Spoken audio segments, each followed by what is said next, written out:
You are listening to Let's Go, the weekly anime podcast about weekly anime from Dynamite in the Brain and Secret of the Sailor Madness. So come along and hang with the Let's Go gang. It's Dwayne.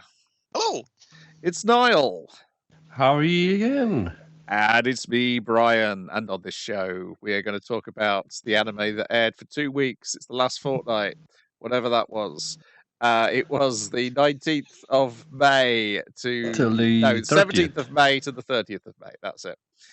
17th to the 30th of May, starting with 2 episodes of YAIBA, episode 7, Kojiro Resurrected, episode 8, The Duel at Ganryu Island. Yeah, I mean, it works as a two-part, yeah. Yes. Okay. In which Mr. Spider goes and raises Sasaki Kojiro from the dead. It's got quite a well-preserved corpse. They think by evil energy, so that means he'll be okay. Must borrow his sword right here. Did you know the sword from his got a keen edge can cut through time and space itself? So it's going to cut through down to the past. I'm going to reach for in here, and have a little rummage around. There is his soul. It's a part of his body. I'll stick it right back in here.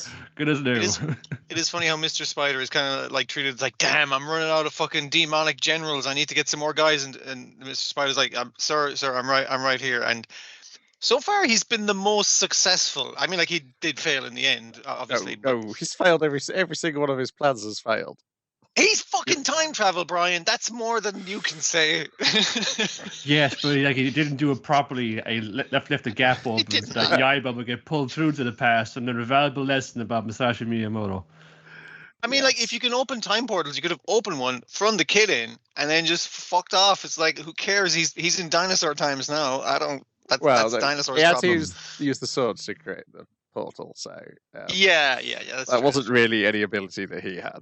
But I mean, like, he had the potion mixed up. He knew how to revive a corpse and stick a soul back into it. Yeah, like, that's a lot of knowledge, is what I'm saying. So it's not just YAIBA gets thrown back in time. Mr. Sea Cucumber also gets thrown back in time. It's on his shoulder, yeah. Yeah, and this episode was where I was Mr. Sea Cucumber is definitely a Dragon Quest slime stand-in character. Yeah. It's just the sitting on the shoulder, sort of chatting back and forth. Just makes me think of a friendly Dragon Quest slime. I guess unlike Dai's a bit stupid, but not as stupid as Kaiba. You also need the Sea Cucumber to go, it's like, this is the past. It's like, oh! I was wondering why everyone was like dressed like a Ren Fair. Yeah. That makes sense. Okay, cool. I think my favourite fun bit of this episode is when the guards draw swords on YAIBA and Mr. Sea Cucumber because they sound like guns being cocked. I've never watched the film, but what's that trailer where your man is like cocking his fists? Henry Cavill in Mission Impossible 6. He's just like, I'm not going to watch the film. I watched the best bit in the trailer where he cocks his fist to punch someone some more. And I'm just like, that's pretty good. But yeah, it had that kind of energy to it. Well, that's worrying. NVIDIA are saying send error. Oh no, as encountered an error, but everything seems to be working. So I don't know what he's talking about. This is kind of opinions about YAIBA. Shut up, NVIDIA. Yes. And then we meet the young Musashi, who is a lot taller than his much older variant. Well, you shrink with age, and he's like, what, 400 fucking years old or something? You just can't bow over. You can't bow in. Like, entirely over, bend in on yourself, twist around like a dying star, you know. Super dense. Mm-hmm. At first I thought, does he look like YAIBA's dad? Not really beyond the stubble. It's, that was... No. It's the thing of, is this the Detective Conan character I know, or is this a Detective Conan character? It's that kind of problem, yeah. Yeah. Yeah, because there's a lot of people who look like that's a Detective Conan. That's what I'm always on the lookout. Yeah, and mustache. Yeah, trains him up, but then by the next episode, the problem is they've done too much training, and now Musashi's going to show up late to the fight, and YAIBA's doing the initial problem is trying to make him show up late to the fight, because the end of the first one... time. Yes, they know that's how it goes. If one says, we got to get his ass drunk and make sure he fucking wakes up late. like it's the thing of him revealing future knowledge. Is like, oh yeah, he fucking like he arrives late. Like it's a really sneaky move. I like it. And Yuman's like, no, I'm going to show up on time. I'm not even going to go to bed tonight. And it's like YAIBA's like, I need to get him drunk, but in order to convince him to stay up all night, I need to tell him about the sexy ladies of the future because I know that's the thing he gets into. And like it's like a Back to the Future thing where he is fading in and out of relevance or transparency, but he's also self-created. It's like you're the reason why this man is so perverted. You're the reason he lived so long because he had to live to see sexy ladies of the future. Yeah, that's definitely what's thing, inferred at the end of the episode is that his horniness has kept him alive for 100 years. There is a character who does look like another character, though. There is a character who looks like Sayaka in the past. Yeah. Well, presumably an ancestor or something like that. But yeah, like same voice actor, same design, except for the old might clothes. come up later and it'll sum it up in about 30 seconds because it's fucking rocketing through shit here. Yeah. So YAIBA stands in, but then the real Musashi shows up. The portal appears. He leaps back through it. They accidentally leave Musashi's autobiography behind. So he doesn't have to write it now. Past. So yeah, he's already done. It was just handed to him by divine providence. And then he takes over the fight in the present because he's now been trained up. They're like, yeah, go on, give using Raijin a go again. Stick the ball back in the sword, and it works this time. He has the self-confidence to do it, but like don't for too long because it is a strain on you. Seems painful, yeah. Yeah, I guess you are getting electrocuted at all times. But then when you touch the other guy's sword, your sword, he's also getting electrocuted, so that's like a positive, I guess, as well. Yeah, and Kojiro gets thoroughly defeated. He admits his defeat. Then we go back to Onimaru's base, where Mr. Spider Dr. shows Wily. up as a mad professor has shown up to offer his assistance to Onimaru. They called me mad. Well, Professor, I'm sure your work is perfectly good, and I look forward to seeing it in the future and to punish you for your failures, presumably. Mr. Spider, where's that magic sword? It's like, I don't got it, but I brought this samurai, and he's like, he's going to work for you. He has like, a magic sword. He's like, I'm not going to work for you. And he's like, but according to my calculations, this fucking gormless child is the best samurai of this age. File photo. Very worst file photo. So you need to go kick his ass if you want to be the best samurai. He's like, okay, I will. And then his boss is like, did you fucking say that I wasn't the best samurai? Because I'm very upset at you now, Mr. Spider. And it's like, again, I feel bad for Mr. Spider. He's doing his job. He's like, no, I was just saying that to get him on our side. Like, come on. That's middle management. You need to provide the right motivation to perspective, especially a new hire. You gotta give him something to strive for. Best samurai in the world. Yeah. I did wonder whether there was some material cut out here because it felt like he went from YAIBA, you have thoroughly defeated me, to very quickly suddenly being back to I'm going to kill YAIBA. I felt like this. Was there some other guys they fought in the meantime? Yeah. It took some time. He slept on his phone. Actually, no. It's like I'm not gonna go around a small child. No way. I'm gonna kick his ass. I guess it could be a difference of like the adaptation. Maybe he was like, oh, and I've written him out of it here, and the people were like, we fucking love that character. It's like, oh, he's fucking back next week. Brilliant. Never mind. That is kind of but it's kind of come and go. It was certainly like I'm gonna have funny names for all of like the deep in generals. They stop. No, just two. That was just too much work now. it's just Mr. Spider now. That'll do. And we should, as always, reiterate: this looks so amazing. It's bonkers how good it looks. Like when YAIBA had disguised himself as Musashi, like by wearing his clothes and also a pair of stilt shoes. I don't know where he got the stilt shoes.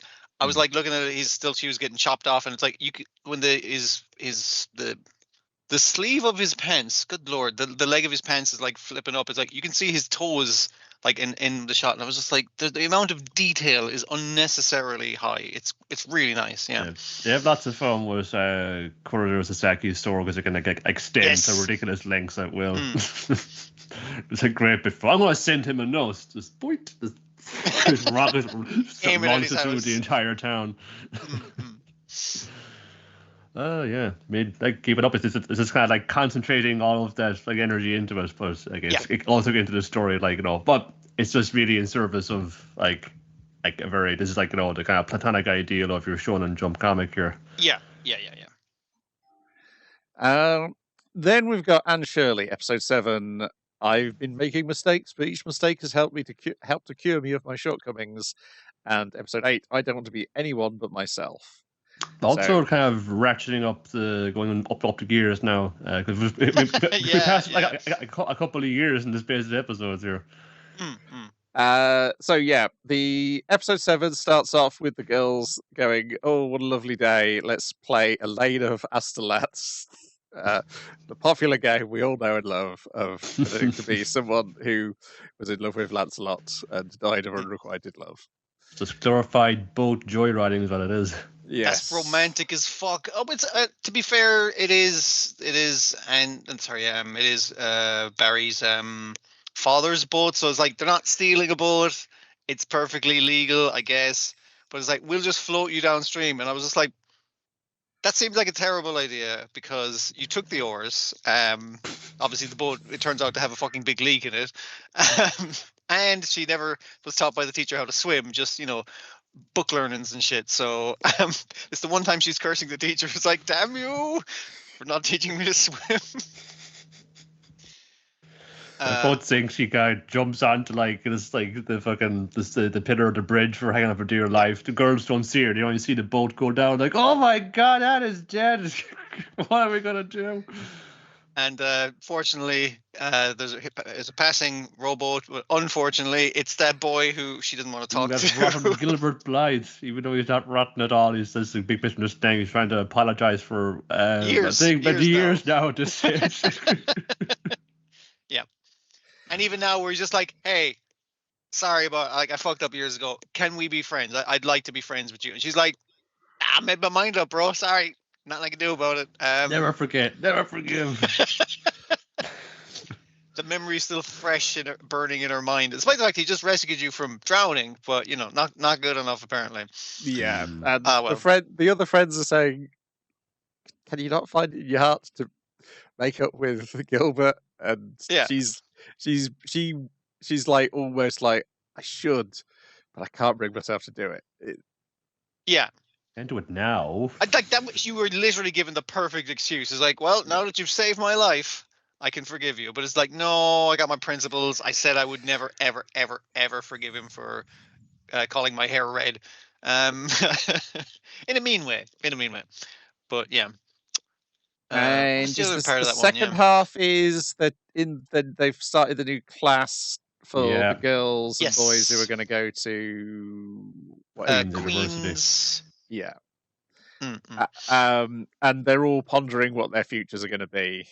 And Anne cannot think of a future yet. Yeah, the difficulty being all her friends seem to have it really figured out at the age that they know exactly what they're going to be. She's kind of going like, one day it's going to be you and me, Diana, fucking we're two old spinsters just laughing up on the porch about all the crazy adventures we've had. It's just like, yeah, but maybe there's going to be like a Mr. Diana in there somewhere along the way. That's me and God rule that out, right? It's like, I do like that. Diana Barry's one is essentially, I'm going to find a man and fix him. Oh, you gotta find a fucked up man and then fix him, and it's like, yeah, that's the fucking good shit. And it's just like, we didn't have too much of that Austin woman, I see. Yeah. But just the idea of like, you and me, we're just gonna be all lesbians, right? It's like, I don't know, man. Might be into dudes later. I haven't figured that part out yet. It's like, and it's like, shit, I gotta have a backup plan. But it turns out, because she's smart, lean into that. Yeah, the teacher just says, just focus on this thing. You want to go to... pass the exam, and then you get in, and then focus on your studies there. Yeah. You're good. That could be it. You'd have to map out a massive big future for you already, like all the other kids seem to be doing. And then the second episode is fucking like episode 1, the first version before it, one like Machu was just like he collapses in the hallway, like Machu, what's up? And then it's immediately points in. Oh, Machu, he had a bad turn. Dr. She's got to slow it down. So you've hired like a lad to help out on the farm. Anyways, back to Anne and her adventures. Well, I mean, listen, I know how the story goes, but I was still like, oh no, Matthew's fallen over. And it is the thing of, I did like the old ladies talking about, just like, well, he's not to do anything exciting. And they're like, good. He's Matthew. He never does anything exciting. And he can't do any heavy lifting. It's like, ooh, he does like lifting heavy things, though. So he'll get a boy to help out. That'll be great. Which episode is the one where he has to have a talk with Anne when she declares that she's casting the idea of romance aside? Was it the previous episode? It was the one prior. Yeah. Like he has conversations with her where mostly he goes like, and wiggles his eyebrows, which is always a delight. So it happens in this second episode as well, where he convinces her that she's actually really good at talking, which she shouldn't need convincing at this stage. She's 15. She should have figured it out by this stage. Because we do fucking fly through it, like you were saying now. Yeah, she's getting taller. So she can reach that thing on the shelf. Then brother doesn't need to get up for and her Marissa anymore. can't meet it, yeah. That was nice, yeah. Yeah, the first half has got her having these nightmares that Gilbert is going to be number one on the exam scores and she's not going to make it. And then she wakes up in class and she's been having this dream in class, apparently, and everyone laughs at her. It's because she hasn't been sleeping at night, so she's fallen asleep in class, also having nightmares. But guess what, Anne? You're amazing. You're number one, but you're tied with Gilbert. But you're still number one out of the two number ones because your name comes first. Alphabetically, you're number one. So Matthew was right. He'll be first. Yeah, that was a nice thing that was well, like, Matthew was saying is just like, well, I think that you could be the best on the whole island, and saying, fucking Matthew, don't be fucking going on about that point. Saying, it's just my opinion that she could be the best on the island. And fucking, well, sure, didn't I always tell you that? And it's like, oh, you did, Matthew. Fucking, you never fun, like, always had it back. And then the second half is they go to like a big event for all the kids who've it's like a ball or something or a dinner who've been accepted. There's a lot of there's a little bit of the high class kids looking down on the peasants, but then Anne does her poem reading and everyone's like, well, Anne, you're amazing. Loads of adults go off and go, Anne, you're amazing. An American artist has been taking sketches and passes it off, describing her, is it Titian as her hair? Yeah, I was reading as Titanian, and I was like, I know I'm fucking reading that wrong. Yeah, and it's like, wow, which it's is a really like nice sketch as well. It's and she's like, oh, that's between the classic and the she's like, I can't look anything like that. Just like anything like me, I could never be so beautiful. So yeah, it's just this like as she's like heading towards adulthood, then there's starting to be like her poor self-image is being chipped away externally now. Yeah, and she's realizing her own self-worth, and that's where the kind of episode kind of culminates, where one of the girls is like, man, imagine you took see the diamonds on those fancy ladies, that was really cool. And just like, I'm fucking glad to be me, man. This is my best life right now. Like, I'm Anne of Green Gables, I'm Anne with the red hair, everything. This is peak. This is excellent. I'm having a great fucking time. And it's just like, yeah, you're enjoying yourself and your life and your friends and the situation that you're in, rather than fanciful wishing on things that don't exist. And we get bits of that in the episode as well, where Marissa kind of points out, besides her growing tall, is like, you don't chatterbox as much as you used to, that kind of thing. She's like, well, I don't feel the need to use big words despite the fact I'm big now. I was just like, yeah, you can see her maturing. It's nice. Yeah. I tried a little bit of the dub for episode 7 and I would not recommend it. See, I was thinking about, it's like, should I check out the dub for episode 8? Because I know that recital isn't going to be as good.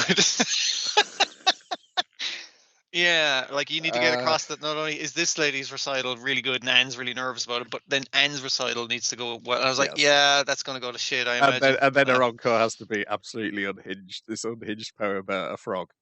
Where she's... It's more unhinged in Japanese than in the original thing, because in Japanese she's just going like frog noise, Garo, There is actually a poem there. You can see it in the subtitles. But it's a Yeah. combination of the Gero and her physical acting out of the frog is. But everyone's very loving entertaining. it, so it's a good recital. So yeah. Right. I don't know where Niles disappeared to. We have to carry on with that other YouTuber behind him. Gagbaga Biori Go, episode 7, Idol Group. This manager has started a new idol group, 88 members strong. And this woman wants to join, but he's like, sorry, I already picked the 88 members at random. Like I like first come, first served. I picked them at random. We already got 88, so you can't really join. He's like, what if I could figure out if I'm better than one of them? Like if I could replace one of the 88. And he's like, yeah, but I picked them at random. What could I do? Here they are in the room, and kind of looking at them all in one room is like, that's too many idol members. Yes. Is the problem there. And the core joke is the deeper into the room you go, the stranger the members of the idol group become. The cream of the crop rises to the top. Like you have all what you expect from an idol group at the front, cute girls, that kind of thing. But then they get more unhinged or weird, or there's a crazy old lady back there. And anyway, one of the girls at the front's sister has been pushed towards the back and is being corrupted by the weirdness as you get further and further back into the idol group. So this new girl has to try and save her, thus earning her a place on the 88 girl group. Yes. It's very good. Yeah, it's very there's good. Some real fucking weirdos in there. And then the one after that is episode 8, Taishi's Rokkaku-do. Rokkaku-do. Rokkaku-do. I can't say it. It's shrine, I should say. It's hexagonal. Needs upkeep, so you're going to be the priest here to keep it. The running joke is that he has built too many shrines and he can't remember all their fucking names, and he keeps getting attacked by bees because of his crown being too tall. Is the thing is the main running jokes. Yeah, that and the changing size constantly throughout the episode of various parts of him. Yeah, I have to assume that the ones on YouTube are only allowed to keep the first 3 episodes up for the week, and then the rest are only up there for a week. That seems to be the way of it, because they do seem to be taken out like that. Yeah. Either that or they keep on getting erroneous copyright strikes. Which even though it's more difficult to watch because they keep taking it down from YouTube, I would still recommend watching it. It is very funny. Yes, Chased by Bees. Yeah.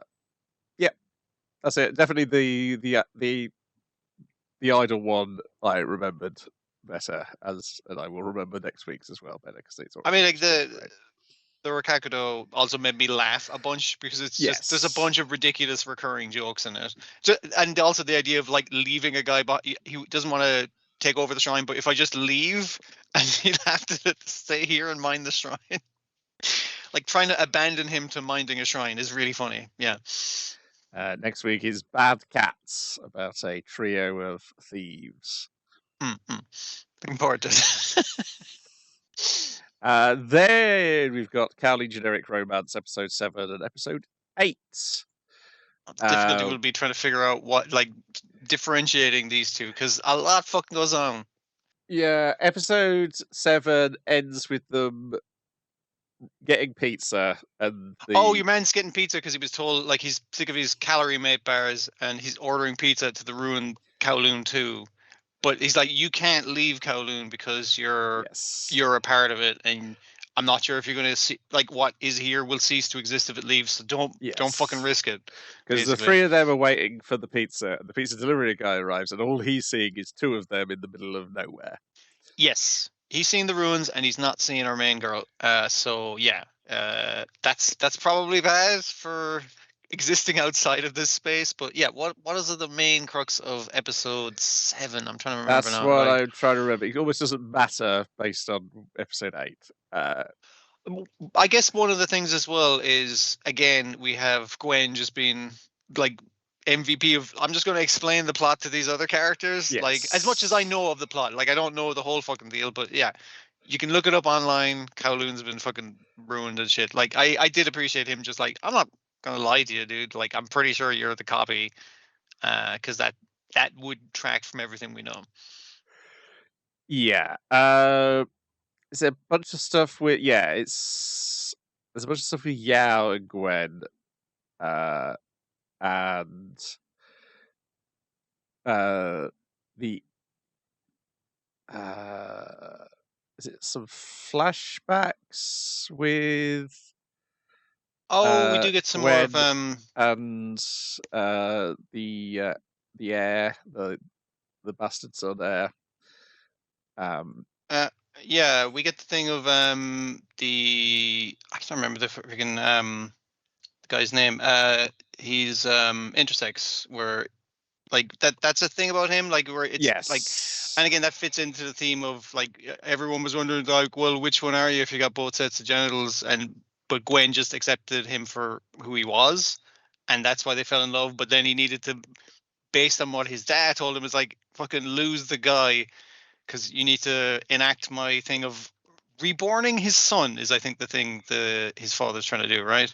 It make is, a copy of him, and his Kowloon. plan is to make a soulless, just a physical copy with none of the memories, none of the attachments, and yeah. Oh, I remember now. Yes, it's that he. She goes to see him and to find out if she's a Zirconian, and he's like, "No, you're not a Zirconian. You're a generic."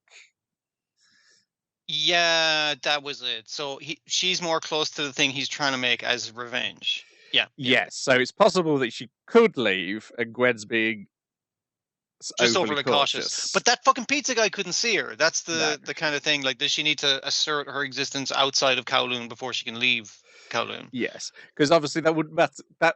Which would be probably even more ideal for his revenge on his dad, is to create a copy of the son that only the dad could see, but it wouldn't have the son's personality. It wouldn't have the son's personality. It wouldn't remember him as his father. It wouldn't have any of the son's memories. It's just like, yeah, that feels good, doesn't it? It's like, no, makes you feel sad, huh? You piece of shit old man. You know, that kind of, yeah. It's a weird revenge, but like it would work, I guess. Yeah. Because it's obviously we see how it's upsetting to your man to see to see Reiko and not be the one that he fell in love with initially. Yes, but hey, they make up for it in episode 8. I did like the reveal of them. I did like the reveal of them in bed together. Yeah. Because a lot of 8 is Yao Mei going to Hong Kong and researching this for herself. It's funny, kind of like the thing of, was like, hey, how can I can't use the train? It's like, yeah, Kowloon money isn't real, so it only works in Kowloon, so you've no money in the real world. And he's like, can you transfer me some money? And he transfers her a farcical amount of money, which she can do research by asking people on the street, beating the street, meeting an old guy who used to live there, and Kowloon too. And he's like, you should probably look it up on the internet, like there's forums for that. And she's like, cool, let me look it up on forums. It's like, most of these are fucking redacted as shit. Oh, here's one that's active. And like she's talking to the guy in the next internet booth, who is of course Miyuki's other henchman. Yeah, the one who can't the guy see who wants to see Kowloon. Yeah. It's actually like a fairly nice interaction where there's like the initial. It's very well done, like forum stuff where like, I want to trust you, but I don't know who the fuck you are. But they're literally right beside each other, and it's them kind of opening up enough information about each other to make you go like, no, we are after the same thing here. I'm on your side, kind of thing. Yeah. And he starts poking around in the doctor's offices as well, doesn't he? Yeah. We see him do that, and then episode 8 is mainly that research that she's doing, and when she's back in town, she rings Reiko, and we get the fun thing of the phone. She picks the phone up and then pulls back to reveal her and Kudo in bed together. Like, it did show her and Kudo like basically having another moment before like we cut back to them in bed, which I was just like, okay, so like it wasn't just like we have another romantic moment. All right, see ya next day. And it was just them kind of coming back to it, and it's just like, no, they fucked, and is it the and again because that's the thing they were saying as well. He's not you're not his Reiko, but is he falling for you as a different person now? Is that the Yeah. thing? Yeah.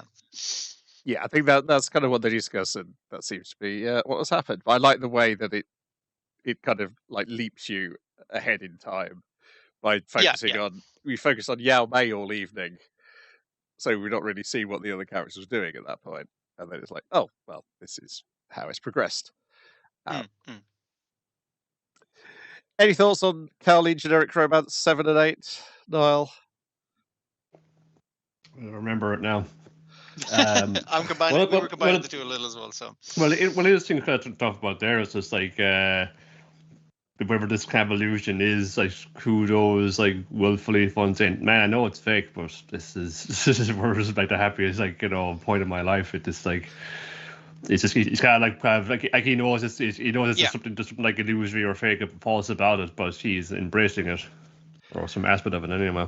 Yeah, the other thing which Yao Mei realizes it's summer all the time. Yeah. That is like, is there anything weird about it? And she's like, well, I went there in March and I've been there for this many months, and it's like still fucking summer, or whenever she went there. Like it would be impossible for it to still be the height of summer, and but it is always the height of summer. The phone is showing 1st of July. I'm now wondering if whenever we've seen calendars, if we've seen calendars before, has it always been 1st of July? Yeah. Every day recurring here. I'll have to go back and check. I thought it was there's lots of offices there, yeah. It's bound to be in the background somewhere. Yeah, that's true. And definitely in their office, like there's more than likely a fucking calendar. But I thought it was kind of interesting as well, that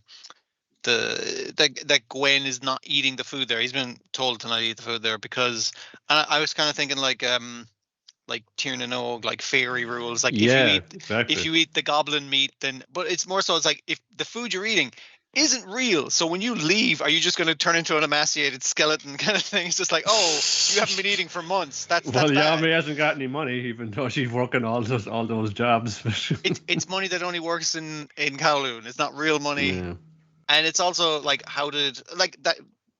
Because in the forum, she's like, "Am I an anomaly that I'm not from Kowloon? I'm not from original Kowloon. How the fuck did I end up here?" And it's more so like, is this like a place that someone from the outside like her can find as well? Because she was looking for a place to escape. Yeah, well, you along and say like, it seems to be like it's kind of at a certain frequency. Certain people can see it or can interact with it, others can't. But it's just an empty ruin. There's nothing else to it to them. The other thing we get is the guy in the gas mask who's working for the dad of the pharmaceutical company who's spying on them, but he's like, wow, cool, Gothic Lolita, time to take off my gas mask. And it's like, I'm that little girl as well. It's like, how the fuck are you the same character when you're a guy in a gas mask and that's a girl? I don't, They didn't say what kind of double you would have. Yeah. If it's different enough, it doesn't erase the original. I'm not sure. Yeah, we're still learning the rules as the characters are learning them, basically. Yeah. Then we got Witch Watch, episode 7, Nico's channel, and the tea ceremony is a piece of cake.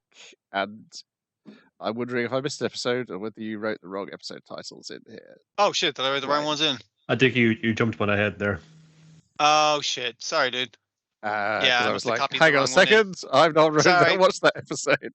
The other episode was like the Kenchi's like part-time worker job, is the superhero show, and the side. Yeah, I copied the wrong one in. Yeah. You're right. Gosh, maybe worried there. Sorry. See, I was I knew I got something fucking wrong. If that's the only thing I got wrong, I'm happy. But we'll see. Kanedika's channel. This is like, I think this happens much later in the comic than it's happening here. It's a good place to put it here, though, and like we can just check in on our YouTuber guy rather than bringing Keigo into it more. This is now essentially giving us Keigo's personality. He's a hipster. Very shallow one at that. Yes. He's great. Yeah. So yeah, Ken and Nico have decided to become YouTubers because it's easy money, and you don't have to put much work in. And obviously, Moi is kind of like, no, that's fucking bullshit. You want to fucking do it, you got to do it for real. You can't You just have a piss business about. plan. You got a whiteboard. You got ideas. You got to have like a schedule. You got to be on this shit. You got to be on ahead of the trends. Because they have their channel set up. They already have a few videos out. The videos are shit. The eye catches are terrible. They're just vague and there's no fucking theme You're just hopping whatsoever. on whatever is popular, and it's not really sticking with anything. So they talk to their hipster friend and is like, listen, his videos are trash, but it's consistently hipsterish. So it has a consistent theme, and that's the kind of thing we're There's going some for. The framing's production in good. it there. He's Yeah, just putting up all this, he's got good the equipment they can photos borrow. of the directors whose names he knows, but not any films they've made. Yeah. It's suitably hipster fucking content, and he gets decent views, okay views. So that's the kind of we'll aim low, we'll aim for that level of production, and we'll What get was it the to help best us with video you ever done? Is this like, oh, I've fucking made like a pretty piece of shit game, and you know, people's probably kind of playing around on that, and it's just like, you know, people just probably thought it's kind of funny fun saying yes. But we have one thing that you don't have, Kate. What's that? We have a cute pink-haired, like excitable girl, and have like a sarcastic dude who have off camera. But his little quips and remarks are comedy gold. Listen, Ken, you're not the face of this fucking thing. You're not the fucking like the cake to look at kind of thing. But you're a funny cunt, so you're going to be commenting on Nico playing this game. The game is fucking trash as well, man. That's a really fucking shitty grasshopper game, isn't it? It's so violent. Yeah, unnecessarily so. It's good. It's fun that how they CG'd the grasshoppers just to show they went the extra mile to make something so fucking terrible. Dear.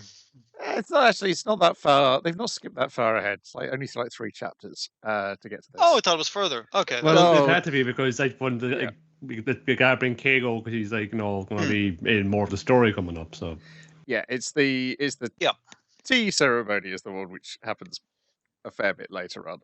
Well, this is like a recurring sketch to keep going back to with this girl in particular. So the order of them is like muddled in my own mind anyway. Yeah. I guess there's that as well. Because I was like, oh, it's this setup. And I was like, which one is this? I think I've still just got the most recent one lodged in my mind. I like the kind of Nico channel one, but the idea that they do then immediately get lazy like middle schoolers, just like Moi told them they fucking would. But it's a stupid background joke, but I think a Can or someone shows up later in a Can and Nico channel t-shirt that they just have a bunch of the shirts left over. And it's just like, oh yeah, because they would have had a bunch of merch left over. That's funny. Yeah. Yeah, I think my favorite visual gag in that is the fact that the very first video they show, which is the one where Moi enters the room and yells at them while they're streaming. That's the one which had the highest number of views. They're like, oh, who's that hot guy? It's always about Moi. Yeah.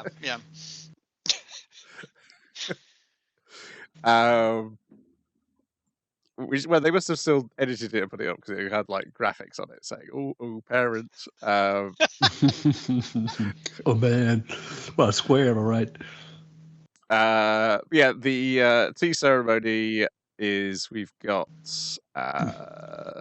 who's an absolute klutz of a girl. Yes, from a prestigious rich family, and her granny is like, you know, trying to drill her on all of like the refined etiquette of a noble lady, the tea ceremony, all of that. But the tea ceremony is coming up like that. But she's all thumbs, just can't get any of this down for love nor money, and she's a real stickler and he wants it done right. Nico, can you give me a spell that would like hypnotize me into doing the tea ceremony correctly? It's like, no, but we could have Moi learn the tea ceremony and remote control you with a spell. Like, so when he moves, you'll move. And she demonstrated this by, you know, having the gestures kind of similar. And it's just like, oh, that should work. And he's a quick study because he learns the tea ceremony in like a week. So pretty good going. The problem is they haven't accounted for and they have like a simulated room to do it in, but they didn't have time to practice because the granny arrived like a she moved it up till today. Oh, we gotta do it now. We gotta do it now. The rehearsal over. We're doing it live. And just like I love, I think the opening one is kind of that he's using his strength to kind of take his arms to shuffle himself in, which looks fucking farcical on her tiny girl frame because she's like lifting herself whole bodily up, and it's the fact that we get the granny's reactions. She's the can of the episode. Essentially, it's very good. But it all goes well when he saves her from a bee. In the most elegant manner possible, if one thing. Well, I see you. There is some spark of elegance within you after all. You will get off this time, but I'll be back with more tests and exams that you will have to go to your friends to get the spell of to get you out of this jam again. It's funny, yeah, that the tea ceremony was a complete bust, but the demonstration of ogre kung fu was the one that saved the day, basically. Then we got a couple of the Can part-time job diaries, which again, the second one is like chapter 37, first one's chapter 18 in the comic. You can bunch them together because, like, the idea is he doesn't keep the jobs for long. No.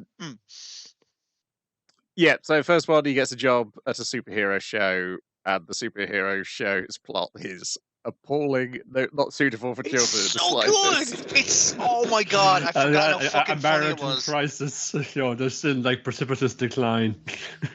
Because like initially he's hired to be like the fighter, but the hero is like injured his ankle or something. So it's just like, all right, you're gonna have to be the hero. It's like, wow, fucking promotion. It's like, all right, what's the plot? It's like, all right, so this guy has a loveless marriage. It's just like, why is this in the kids show? It's like, oh, kids and mothers love it. So dads don't love it. And as he's watching, it's like, I see why dads don't fucking love this. It's like, the married couple sitting at a table at the show, like having a really awkward breakfast. And I was like, fucking hell, this is so funny. But then he has to go to work and there's a girl hitting on him. I was like, oh, fuck, is he going to cheat on his wife? Ah, it was the monster. Get him. Get his ass. Yeah, fight back, man. Even though by the time you finish this fight, you got to report back to your boss because you're an hour late back because you were fighting monsters. All your lunch break. And then he goes home to the wife. He's forgotten it's their anniversary. So once again, he has to become what's the fucking name of it? It's a really terrible pun in English. husbandman. It's like no, it's Automan. He's Automan, so, but that's Automan. Yeah. Yeah, so he becomes his wife's Ottoman, and it's a fucking kink thing. It's 100% a kink thing. No kink shame, but it's weird seeing that mask go from fighting fighters to kink shit, basically. And Can is suitably fucking horrified at this entire operation, but job's a job. Yeah, but he feels bad too that like the guy who injured his ankle and he's got to be in a monster suit. Oh, I was going to impress my son, because he's going to show up today. I got the job as being a superhero, and it's just like, I get it, man. Dads be like that. I'm going to help you out. Reminds me of my dad. I'll play the main monster who's in a big suit, and you're not supposed to fight him because he can't move or see very well inside the big suit. But I can move good. This is how I got the job. I'll sell it. It's like, whoa, we totally punched me and knocked me back. I'll sell your, what was it, pillow kick, pillow punch, or whatever, like very weak punches because the dude's injured. And they both let go from the jobs for like violating like the storyline, but he helped father to win the love of his son. And again, the son going like, yay, as his dad is being used as an Ottoman by the actor playing his wife in the thing. I'm just like, why do kids love this? It's fucking weird, man. The director that's like, he's got notions of it's like, this is finally my time to revitalize these tired old troops. The show was wildly popular, obviously, because, it's popular among wives and kids, but now they have actually decent stunt people in it. So, yeah, that improves it. They both get not paid for not playing the correct roles. So he quits. And then we get a second job where he's putting screws in plastic bags. Yeah. And they cast a spell on him that makes him go 10 times faster, and it is horrifying. Because he's like, this is boring. I can't watch a movie, because if I watch a movie, I'll pick up one screw, and then I'll pick up one screw because I'll fucking get sucked into the movie. So I need a thing that makes me go faster, so I can do this job faster. And she's like, all right, I got this one. It can go twice as fast, 5 times as fast, or 10 times as fast. But I don't recommend 10 times as fast because, according to the small print here, it drives you insane. So yes, the spell lasts 24 hours, so you'll be stuck at that speed from your point of view for 10 days. Well, they only figure that No, out after they've casted the spell on him. Yes. 30 days. There was 30 days. 30 days. Because I think it lasts 3 days. And obviously he's 10 times fast, so that's a month he's spending within the 3 days that they're.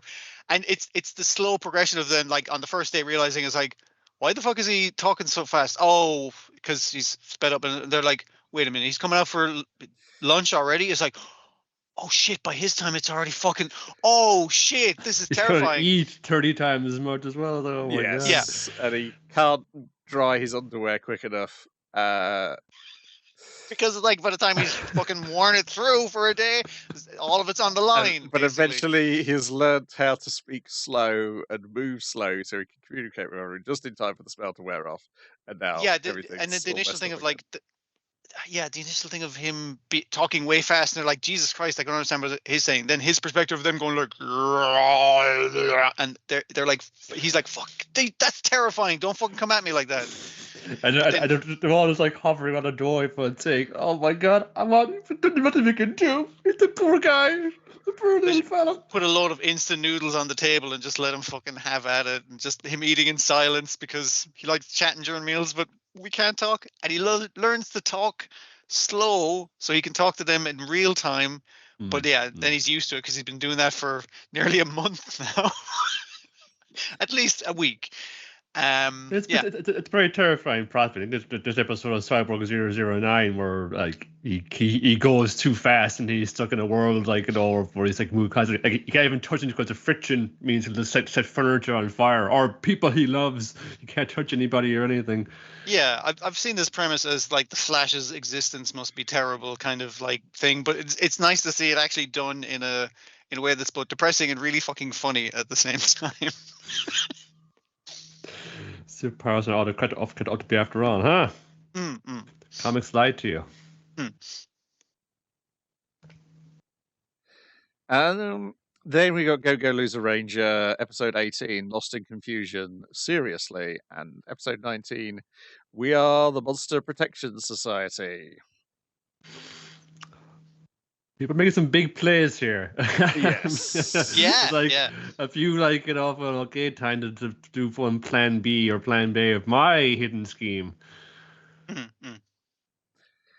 First of all, we get the old man who's found a ginger-haired lad covered in scars in a bunch of bin bags. Yes. I don't know who this old man is. I can't remember if we have any clues within these two episodes. It's just some guy, but they keep flashing back to him a lot. So yeah. But this is the reason he's in a bunch of bin bags is because he was fighting a kaiju in the building when he wanted to get into that school situation, but it's already been resolved by the time he gets there. And unfortunately, there's a lovey-dovey couple who've come here to the haunted. Sorry, I said hospital, the haunted school. But they keep getting distracted by their own romantic affections. That there's a fucking monster coming at you trying to eat you. And I was just like, are these once-off characters? Because they're really and then they show up in the next episode. I was like, oh, okay, right, fair enough. They are going to show up again. That's fine. Yep. Fucking. What's happening there again?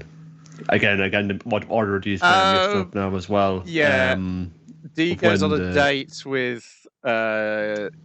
Suzukiri, oh yeah. Yes. Well, like ostensibly they're like, we're gonna tail him and see what the fuck, like we're gonna find his weakness and shit like that. But she's absolutely going on a date with him, even though he doesn't realize he's going on a date with her, because she's just like, wow, let's go play in the fucking the arcade, and he's just like, I'm stalking him in the arcade. What are you doing? Yeah, this is Chidori they're stalking, and then the back half of the episode is him confronting Chidori, and Chidori go, okay, if you're a real monster, come and kill me. Because they've tracked him down to his house with his wife and kid, and it's like, well, we got his ass dead to rights, and he's like, fucking come at me, so to D, and he's just like, okay, so you got no killing instinct, you don't want to hurt humans, not even a real fucking monster kind of thing. It's just like, yeah, I have no interest in killing monsters or the lives or deaths of monsters or something like that. Or fighters is what just like very dismissive, of you're so low on the scale, I don't give a fuck. Yeah. Of course, this is all filtered by how he behaves when he's got the helmet on. Yes. Yeah.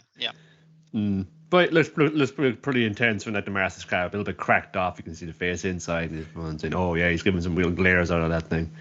Because it's a fight between him and Dee and your one in disguise, where she's wearing a cloak and a little domino mask that she's, I assume, gotten somewhere. He's like, "Who are you?" I was like, "Oh wait, you're her because you have like the yellow force field, and also you're using the remote control, and you used it to pause my hammer from crushing you, and now I'm just going to beat you." Well, that's paused because you only pause one thing at a time. Yeah. And there was two of them that they do from the exam in the car park. They're all on the blue squad and they get beaten up here. They ran into earlier on, but saying, "No, I'm doing this not to kill monsters. I'm doing this like for my little siblings who I want to provide for them." And saying, "Oh, even the kind of vain shadow dude is doing this for like a noble purpose. So can I possibly kill him?" Yeah, now that you're getting to know these humans, it's like, well, maybe they're not so bad. It's like, yeah, Well, maybe. And then he goes and kills somebody in the next episode. It's so good how he fucking kills him. It's oh my. So the next episode is dealing with, again, we got special joint operation with the Red Squadron. You know, what's the horse guy? The guy with the bag on his head. Pony Pan. Yeah, something like that. It must be a monster. Pan. It was now we know we have like Chinese zodiac on the table. He's the horse of the equation. So I'm hoping his head has been chopped off and put into a mafia guy's bed, and that's why he's wearing a paper bag over it. But we'll see. I guess we'll find out that later on. But he's broadcasting. He's like, yeah, they're trying to cover up this fucking kaiju attack at the zoos. There's been another one, and obviously the Green Squad's been called in to do cleanup duty. But they're already defeated all of them by the time they get there. So Red Ranger's like, sorry guys, we called here for nothing. Everyone, put the monster bits in bin bags. Time to clean up. The red guy with the bandana, who is probably next in line to be Red #1, is dead. He's been killed in the ensuing thing. The guy with the makeup is fine, but he's never going to be Red Ranger because he doesn't have the face. You know. No, he's too scary, too jokery for the public. You can't have that. Usakubo is disgusted by this. It's just like, oh, this is vile. It's like, it's just like nothing here worth fucking more savaging. It's awful. So we have what's the girl with the heterochromia? Usakubo, yeah. Yeah, she putting bits of chopped up kaiju into bin bags. She finds like the ID card of the zookeeper who's fucking behind her. Is that what just happened, or? She found somebody ID card embedded in this. Embedded in its flesh. Yeah. And then previously, the real Hibiki, when he was like attacking like the one of these that was loose in the school, you could hear it say, "Oh." Yeah. So it's the idea that, like these was people is the thing it's implying, and but. Red Ranger is like getting changed off his phone. Saying, "They don't want to give me the phone this uniform. They all pinches in the other He's on the phone with somebody. Yeah. We should also say, based on what's revealed later in the episode, is that I don't think she discovers that. I think she's recovering it so other people don't discover it. Yeah. You're right. Because she does take that away. Like, so basically your man was supposed to clean up with her, but she's on cleanup duty, and he's refused to do cleanup duty because one of the guys on the red team was being shitty to him. Was like, huh, looks like you got shitty fucking green team, huh? It's like, sucks to be you. And it's just like, fuck you. I'm fucking going home. I'm not putting things in bin bags. He's like, holy shit, is that the Red Ranger standing in next to a barn in his underpants? Now's the perfect time to fucking stab the cunt. His trousers around his ankles. You've caught him with his pants down. This is the perfect. You're never going to get another opportunity like this, D. You better fucking go for it. So the long comedy of errors of him trying to sneak across a field to stab a dude. Then stumbles and trips and blows it at the last minute anyway. Still fucking falls on him with the laser sword and right to the chest. Yeah, such a good sequence. Because it's like, oh fuck, I fucked up. It's like, no, you fell onto him with your sword stabbing straight through his chest. It's like, and now he's lying on the ground dead. He's like, holy shit, I fucking did it. Like running home like a child from school. Happy out. But he killed a Red Ranger. What was it? Yeah. The Red Ranger.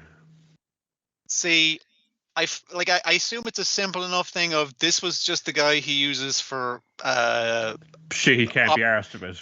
shit he can't be arsed to. This is not his stunt double, his double to go like, all right, Rangers, go get him, and I'll stay back here and supervise. Like But I assume. but the thing about that though was that if he showed up, he was using the dragon artifact. He was using the right gun. But we know they can loan those out as well. Like you just hand it to someone else and have them do your fucking job for you. We'll see, but yeah, D is incensed that it's like there's a new, not that there's a new Blue Ranger, but that there's a new Red Ranger on the same Red Ranger on the thing. And he's like, that's fucking bullshit. That's a fake. And also they have like brought in like the old Blue Ranger out of retirement because the pose is all wrong. We gotta get you back in and put the symmetry back into this. And he doesn't want to because he's got a poor paying part-time multiple jobs that he has to go to. I was like, did they not get paid as Rangers? That seems unfair, but okay. Well, it's just to make sure your heart's in it. It's the merchandising. That's where you get the money. Yeah, he's also they also the Monster Protection Society try and recruit him as well in the straight. Before we get their full introductions at their meeting, yes, they're all a bunch of people who've got a lot of character design stuff going on, particularly the guy with the teardrop glasses. The teardrop glasses? Yeah. That's a strange choice, but yeah, okay. I liked it too that looking real hibiki met in the school there because they got a very Isaac and Milia from Bakano did a thing going on there. Yeah, like, I remember Bakano. That was a pretty good show. I can't imitate that. Pretty good. And we learn that they're being led by our Green Ranger's dad. Because she's also part of the organization. And then we later learn back at the Yellow garrison that apparently these kaiju were originally created by the Yellow garrison. And the Yellow not this Keeper. Specific Yellow Ranger, but like, because they say like 15 years ago, that might have been the prior one at that stage. But this is their ongoing science experiments on people. It's like, hey, are the Rangers bad? Says you're one that she's kind of pulled in, who's like the junior, just promoted to yellow rank thing. And he's like, yes, the Rangers are bad. They are the bad guys. That is the point. This one that she almost like strangled to death in the previous episodes. It's like, hey, it's all right. I'll be your buddy in here. Don't worry. Just going to go and like call like the a substantial bluff against my immediate superiors. Yeah, because he's basically saying if I destroy the kaijus and if I don't basically end this, because they suspect that because one of the protection group used to be a high-ranking Yellow Ranger. Yeah, and they're assuming that he has leaked the secrets of kaijuification. Yeah. And then we end with a sinister invite after the credits. Well, it's again standard with him sorry, it's not D, it's D in disguise and herself, who has quit the Green Ranger, so he has to do twice as much work and pick up the shopping and get the toilet roll and stuff. The menial Green Ranger tasks, but she's like, to cast off that filthy uniform and join me, and then your one kind of shows up as like, are you guys talking about fucking? Because that's not cool. Everything about them is like, it's presented like, oh, they're into each other. It's like, D's not even human. I'm pretty sure he can manifest a dick, but I don't think he has one, so I wouldn't worry about it. Never thought about it, It was filling gaps for him in terms of human interaction if he figured that one out, but until then it's just like kill. So Cannon's going to go along as his chaperone. Yeah. So this meeting of the monster appreciation. I assume at this point she must suspect that he's a fighter. Yeah, because Chidori has just straight up said, "Is like, yeah, I had a fucking one of the bugs." Well, the fucking monsters, the fucking Monster Society as well. I got fucking like XX in there as well. Yep. Yeah, she's on the board, the board of directors, or whatever it is at that particular meeting. Yeah. It's good. Yeah. It doesn't it fiddles around with it. It's like, here's the fucking format now, and I was like, okay, so yeah, you're really messing with who is where and doing what. It's good. It's just like it wasn't just like just D and Suzukiri, like also all these other people were also trying to infiltrate the Rangers and also trying to do their little plans, and it's like it's things have just like come to a head, and now everyone's okay trying to pull a trigger on this stuff, so they're all just flipping cards onto the table here. D is very much so a Johnny come lately to the we must destroy the Rangers various groups of people who've been trying to do it for fucking years. Into the back of the queue, we're all trying to destroy the Rangers in here, pal. Yeah. Yeah, the Red Keeper's death felt very Garth Hennessy. Yeah. Just died with his pants around his ankles in a field. Like that's very pathetic, and which would be good because he's just he's been so threatening and menacing and horrible. It's just to die like really stupidly is very funny. But not quite what happened, so I guess we'll have to figure out what happened there as well. Yeah. Then we got Soul of the Demon Hunter, episode 8 and episode 9. Tell me what happened. Please keep it quick. I'll try. Yeah, well, it's not a ton really does happen. There's another demon hunter guy going around. He's like Miyoji uses like Shikigami to get this same guy. It's like kind of like a wisecracking peddler, and he gives like Natsu, the young merchant's daughter, like he sells her a little sparrow figurine, but he gives her a freebie. Gives her like a freebie of like a bewitched hairpin, which it's like got like another personality inside it. When she puts it on, she gets under a spell. It's just like that's clinging to Jinta. It was like fun. It's like, well, that's like weird. Calling him Big Brother, and he's like, I am very uncomfortable with this. From you, the viewer, know my fucking background with being called Big Bro and like having a little sister figure, and it's like, no, don't like that no more. It's feels weird. But he has to pretend it's like, all right, I'm gonna be back later. Jimmy Olsen, you mind her. Because she didn't even recognize Jimmy Olsen. It's completely subsumed her personality. And I'm going to go find this guy. And the guy's like, so I heard you've been asking me around town. And as you know, I kill demons. And Jinta's like, but I'm a demon. Fuck! I didn't think of that. And he summons a bunch of ghost dogs. Shadow dogs, basically. And it's and he's just like, I'll just cut the dog, and it's like, and then it just comes back. He's like, that is a problem, and he's like, yep, I'm just gonna have my dogs eat you, and now to walk away, and obviously Jinta has like, now I've absorbed your dogs, and they're my dogs. He man's like, fuck, okay, I surrendered. Okay, we quit. We're just going about this, like, when we were both like in the same business, obviously, so it was grand, and like, so you got professional courtesy, I'll help you out with your problem. I share this like hairpin, and like, here's what you gotta do with that. You got a comb, we got one of those little combs, those little samurai combs a while ago. That's kind of like, the mate of the other one is just trying to find, like, spirit. Because I talk about, like, some of my spirits, so, like, they probably have emotion. He infuses, like, emotion and spirit into objects, and they don't become demonic, but they become they take on a life magical of their thing. Own. They have a soul of their own, and he can control that, like, with the little dog figurines that he turned into dog ghosts.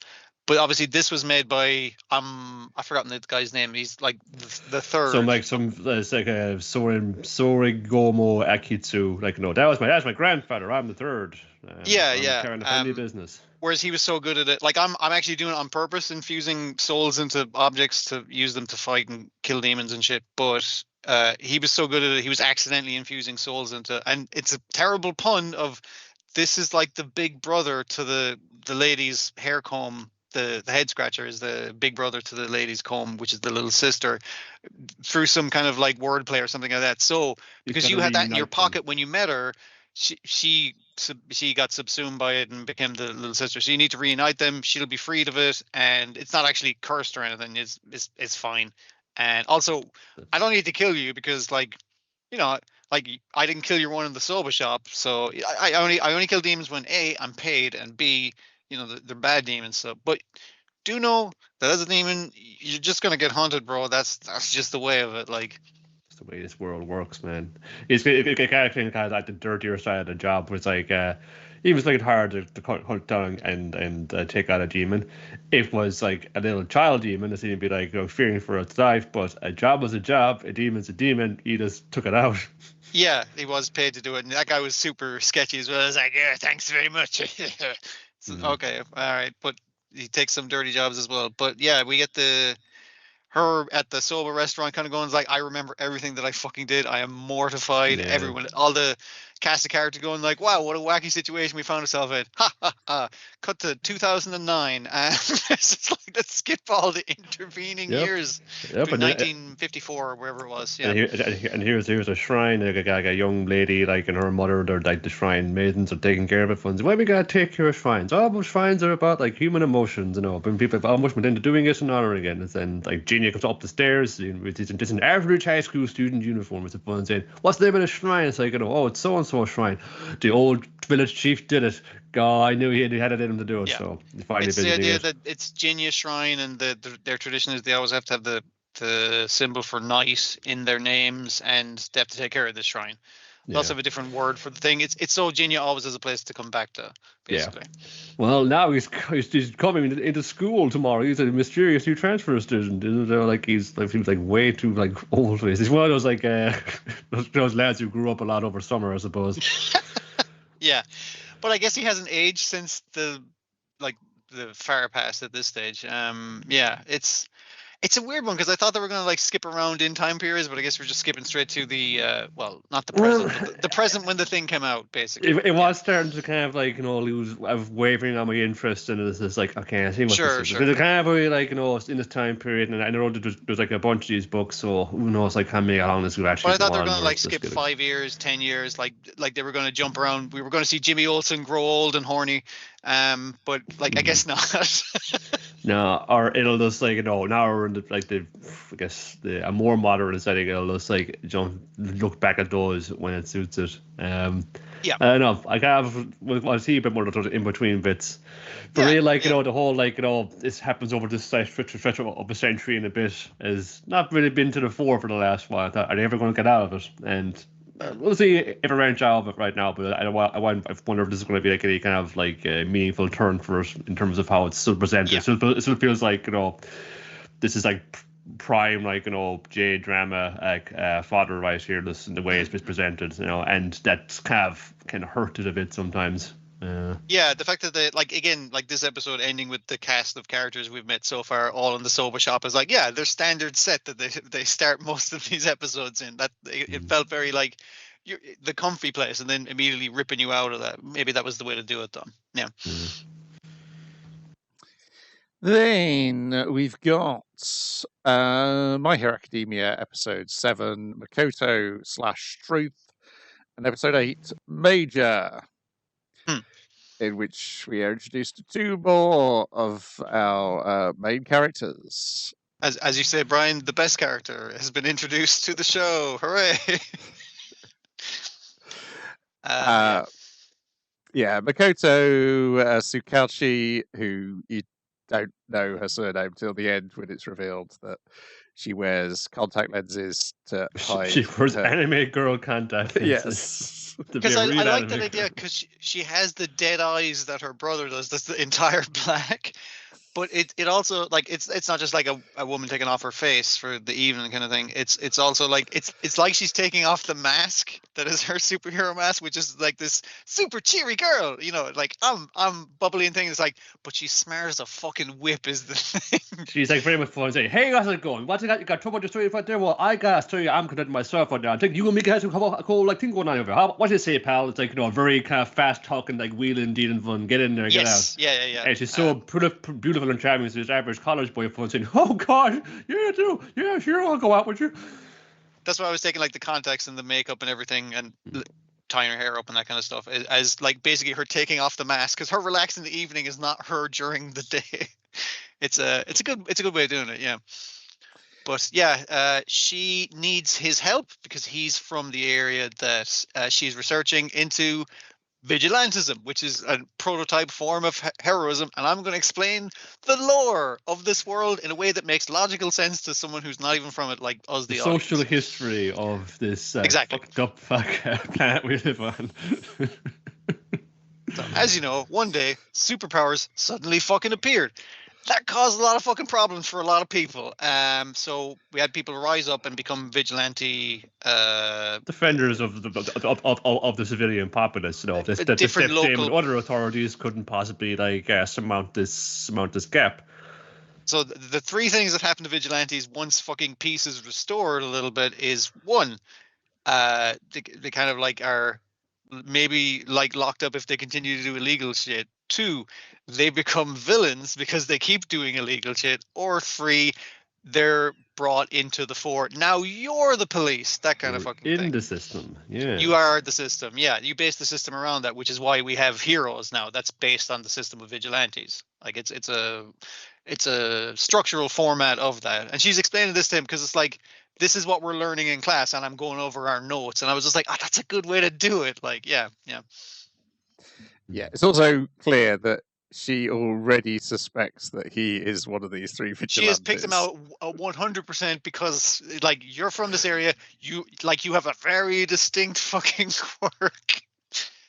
But yeah, that's good.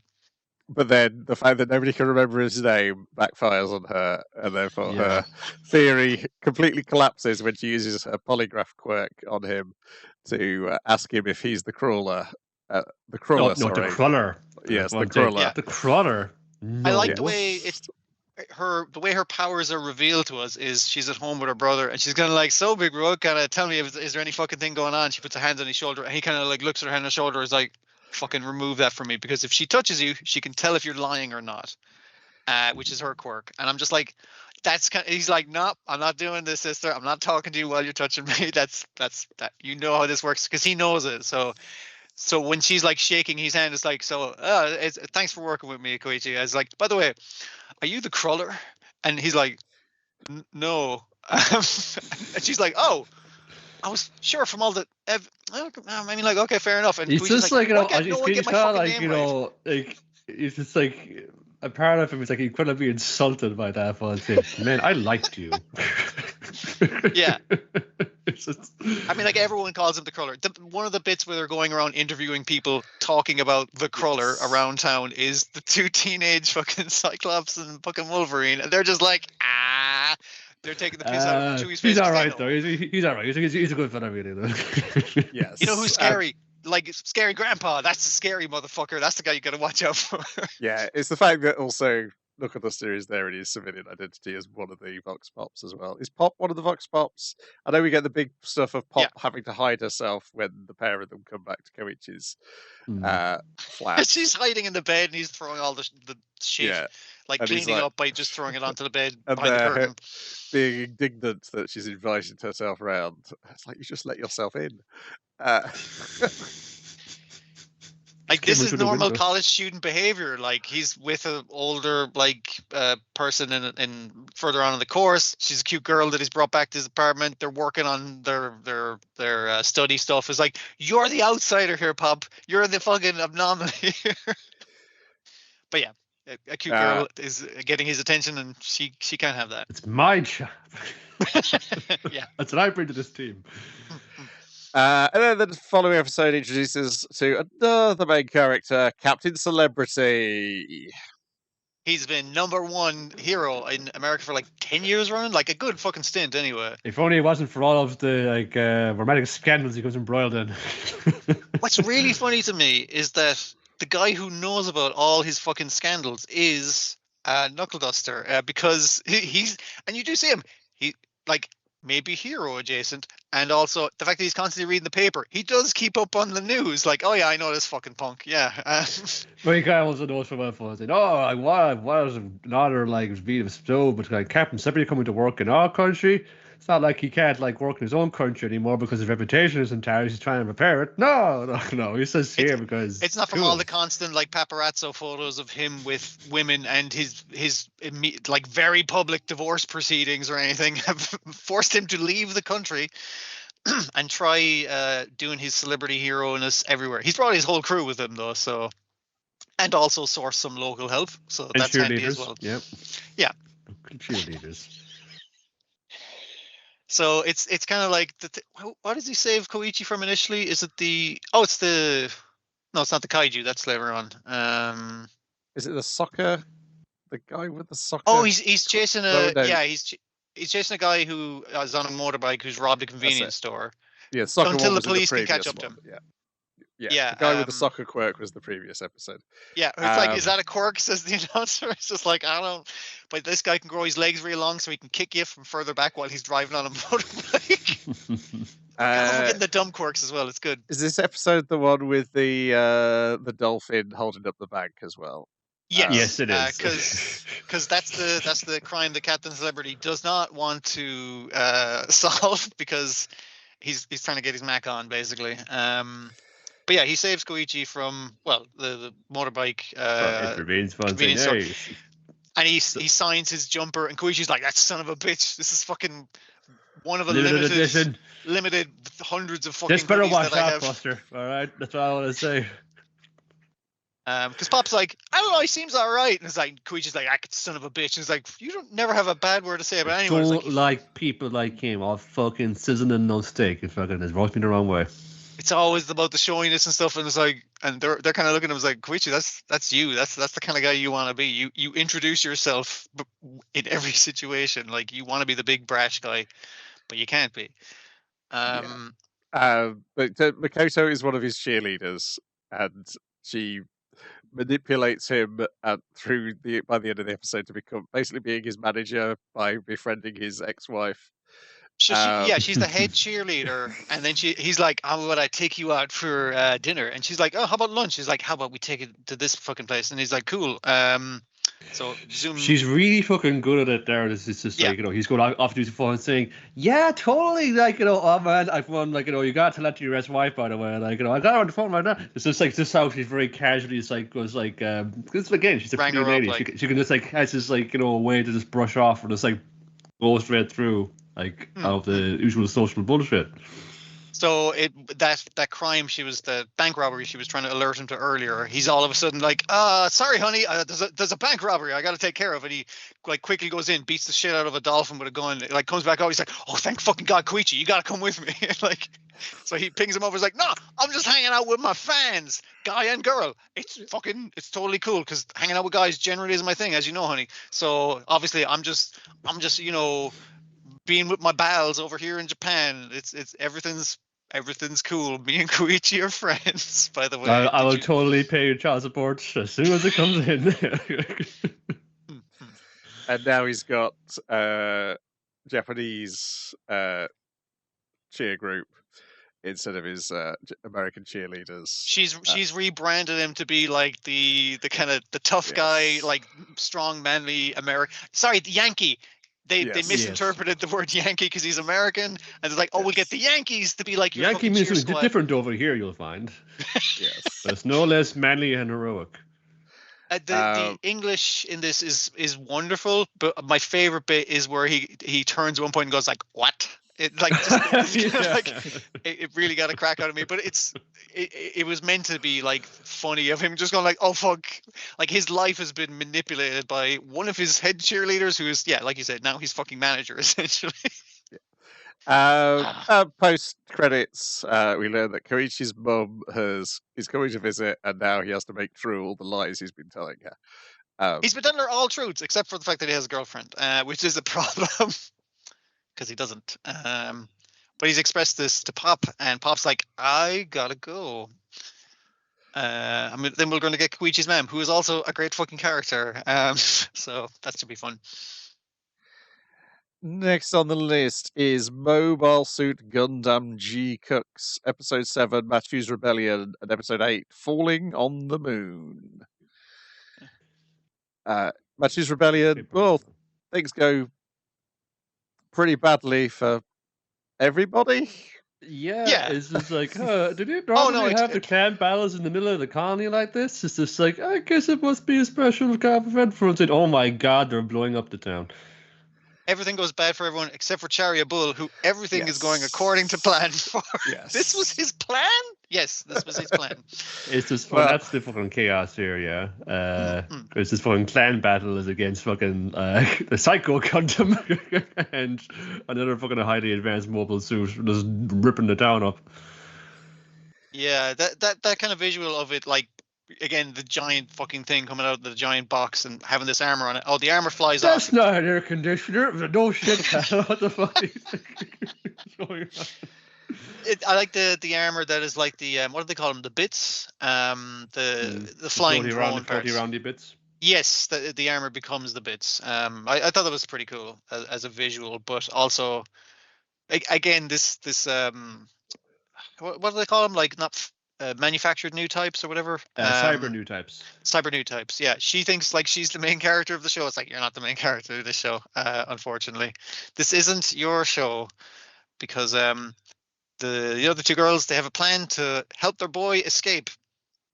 It doesn't go very well, No. unfortunately. No, there is a minor Zeknova, and he and his robot disappear. Yeah. Yeah. Machu fucking tries and fails to like make away with the stuff they take from the safe in the Pomeranians. From then, she at least when called her bluff and said, "You're not going to fire that gun." Oh shit, you're going to fire that gun. Yeah, and even kind of her going like as the boss going like, well, her life is ruined now. But it's kind of like the thing. It was like, yeah, but you did steal most of your money except what flew out as she was running away, and as the cops try and arrest her. And then drops anyway. So it's this way. It's talk about fumbling the bag, fumbling your fucking entire life. So yeah, everything's completely gone to shit. But then obviously our what's your one's name? The freaking Cobra Commander looking lady when she's Cassilia Zabi. Cassilia is she's like, wow, I guess we can trust Chariot Bull because he did come in and like for the save there and save us. And Chariot Bull's like, excellent. Now that she thinks we're working for them, we can definitely murder both of them at the same time next time. Well, they sent Xavier out there as well. He got kind of tricked out fucking Gian and yeah. That was cool. It's just like no fun. Well, they thought I was going to kill him. But now that I've saved her life, she won't suspect it when we actually go and kill her. But both of them have ended up handily with a teenage girl who can bring these temperamental Psychomu Gundams alive. So like the arms race, like they're even. They both have a psychic girl, so they're good. Yes. Yeah. One's kept in solitary confinement, and the other one is lavished with praise and. I like you know the way like what was the thing she was? It wasn't getting called an immigrant. It was a refugee. Refugee. That's the thing she was getting called. She's like, yeah, we're going to give you Xeon citizenship, like fucking like the whole package. Like we're very much so trying to get you on board here. We're gonna put you through Xeon College. Like it'll be great. That's what we get a lot of in the next episode. Yeah. All you gotta do is show us you can make the robot work. No, we've been sending in our best men to test it, but they all keep dying on us. But we think with some of your abilities, you might be able to bring out the full potential of this and not get killed. Before that, the animation style changes slightly while we look at what happened in the past. Remember that whole moon base crashing thing? And also the thing of Char just being a little shit. Like I like anytime he's a shit, it's good. I want the asteroid to fall on the moon. Now remember this, Charlie Bull. The important thing is you gotta kill those Zabbies. Remember what I told you, all right? Always be killing Zabbies. Well, good news is if he fails at the end of this episode, looks like another Charles showed up. Just in case. Yeah, we're good. Because and even Shirley was kind of like, because like he's remembering the thing of and his plan of like, all right, we'll put explosives all around their I've forgotten the name. Solomon, I couldn't remember the thing's name. But on the thing, and he's like, now to disarm my own explosives, thereby ruining the plan. Ah, bollocks! I've been trapped in a cave in. What's that? I can see through time. My long lost sister. What's she doing here, trying to kill me? It's like, what's that, sir? You can see into time. Oh, he's exploded in a psychic explosion. Well, the Gundam did come back, so he probably came back as well. I hope so, because I'm in love with him. He's a real hero, like he went out in a flash of blazes and he saved the moon from getting hit by that asteroid. Cassilia saying it's like, perhaps this is what the red comment intended for us. It's like she's very fond of. It's like, oh yeah, that guy fucking saved my ass. Like he's really cool. It's like, no, he's not. But she doesn't know that. But yeah. Is it Granada where they are? Yeah. The moon base. Yeah. They've got a new mecha for Dion to pilot. Neat color scheme. Where did you get that from? Oh, from like Cassilia's Abbey. It's obviously the color scheme. There's no the purple and the orange and green like details on that. In this like massive gantry where you can kind of look right into its face. Anyway, it's called G-Fred. Obviously, big Bruffy 1322 fans. Love that. Love that. Psycho Gundam G costume. They have Gundam Fred.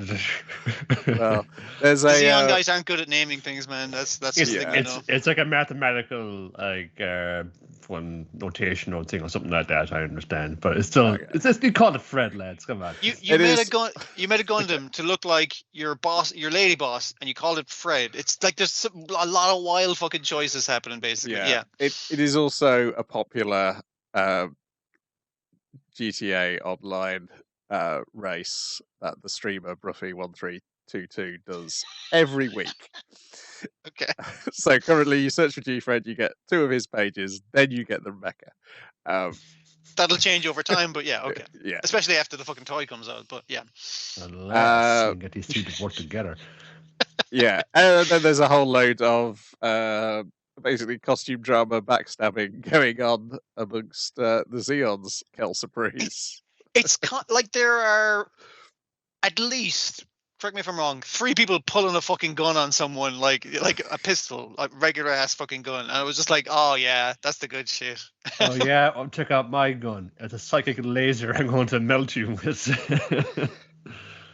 I did like the thing of her having the nice dinner with Cassilia, and it's like, you're surprised I bake for myself, eh? And that comes into play later on. I was like, oh, I see why you make your own fucking food, because you can't trust the food if someone else makes it for you. And we're very murdery here in the Xeon Empire. Now that you're a citizen, you'll get to know that, especially that you're high up in the military. Jesus fuck, will you get assassination attempts all the fucking time, apparently. Meanwhile, our other heroine has apparently escaped with the G-Cooks and is heading to Earth. She's heading to Earth. She's fucking like burning up in the atmosphere of Earth. Based on the intro, she's been arrested again by the start of the next episode. She's not having a great time. I imagine it's actually going to be like, how did she escape like the first bout of custody and probably find a robot and get out of there? Let's just rewind the clock back a couple of days. Yes, the last thing we see is two new characters, Terza Leone and Shirouzu. Shirouzu is a blonde, blue-eyed man who has Chart Aznavour's voice. It's long-lost twin cousin. That's fine. I do like the way it's wildly changed the format, and it's taken our girls and went, now you're on opposite sides, and I was just like, okay, that works. That's a good way to do it. Yeah, I was wondering whether it's going to end with Amate and Shalia against Nyan and Xavier in the. Okay, yeah. That could be it. I guess like Nyan is not going to let them kill no Zabbies from this. It's the first person in my life who's kind of recognized my talents. Who's like see me as a person, not as a refugee. Yeah. So I'm going to defend her to the death, even though her intent for me is to trigger another Zek Nova, which that could be a suicidal prospect. Just to ask for somebody who said that she values my talent so much, but I don't know. I'm sure she's on the level. She wouldn't do anything like that. But I guess they're both going to be played from either side for their own ends. Yeah, very likely. So I mean, it could end up with them teaming up as well. It's like, fuck everyone who's been trying to play us, basically. Yeah. Our fake argument really paid off. Yes, they didn't put the thing. Yeah, we weren't fighting over boys at all. No. Yeah. Also, apparently Lala's in the next episode. So. Okay. I will say, besides it being an enjoyable show of backstabbery and changing and teenage drama, I am looking at those robots going, like, man, that looks really cool. I might have to get it is making me go real good. Do I want to get kits of these robots that blow up real good? Because there's some good designs in there. Yeah. Yeah. I'm wondering, based on the Visions of Another World thing, whether it's going to have a Man in the High Castle type relationship with the original. Oh, like it has a direct connect. Yeah. Okay, yeah, that would be cool. Anyway, yeah, the chaos is appealing, and I like the shift away from side 2 now. But I guess did it work better in the movie version by having both the flashback stuff together at the start? Well, I felt like it was just getting all that like out of the way, like, and you kind of know, well, okay, this is what Cher was going on for. But I guess, like, we weren't really privy to, like, I suppose what's the way to do there, funny that you don't know fun thing. Why is Shirley like got this whole thing? I guess like Cher must have been to be a really cool dude, but also just like my last wish was to kill those zappies. One saying, when you're honor, sir, I'm going to do that. So I did like it in this episode the way it was like we see the Zeon of the past and the Zeon of the present of a girl trying to be indoctrinated. They're trying to indoctrinate a girl into it. Like as a contrast, I thought it worked well. Yeah, I suppose when we put it together from the outset, that when we come to the modern day, like, at the start of this storyline, that Shaliable is like is probably like carrying out Char's wishes because he talks about them so much to kill those Zabbies. But didn't we see much of any of them in that that film version at all? Like maybe just like mention of them. Well, that's also that they're there in the past segment, of course, but you don't see any of them like in the present day segment. That they showed in the film version. Yeah. It is, I'm curious as if Giran is going to get any scenes before he's killed, whether he just will appear and instantly get killed. Because he's a character who is just referred to as by other people and their plans to kill him. He's the other major power. Ooh, he's over there. They never meet up, so we're probably not going to meet him, but we might see him just instantly fucking die. He's going to take a tumble off a balcony of a Paris hotel real soon. Yeah, he has no teenage psychic to pilot a robot for him. So then we've got Apocalypse Hotel, episode 7. Bow down deep, but always aim high, and discipline with a fist, reconcile with a high five. In which episode 7 we decide we're going to set up that advertising satellite. That we always talked about. Owner always talked about, but couldn't manage to do. Which ends with them leaving our heroine floating in space for, what is it, 50 years? About a century. Yeah. No, it's maybe more than that, actually. When they get her back down, it takes 40 years to repair. I did like the kind of cliffhanger. Oh my god, it takes 40 years to repair, and then she's like 70 years up there or something like that. I think it's 40 years to repair, and it is probably 20 years in space. Is it 20 years in space? So I think they say like 7,000 days she's been up there or something like that.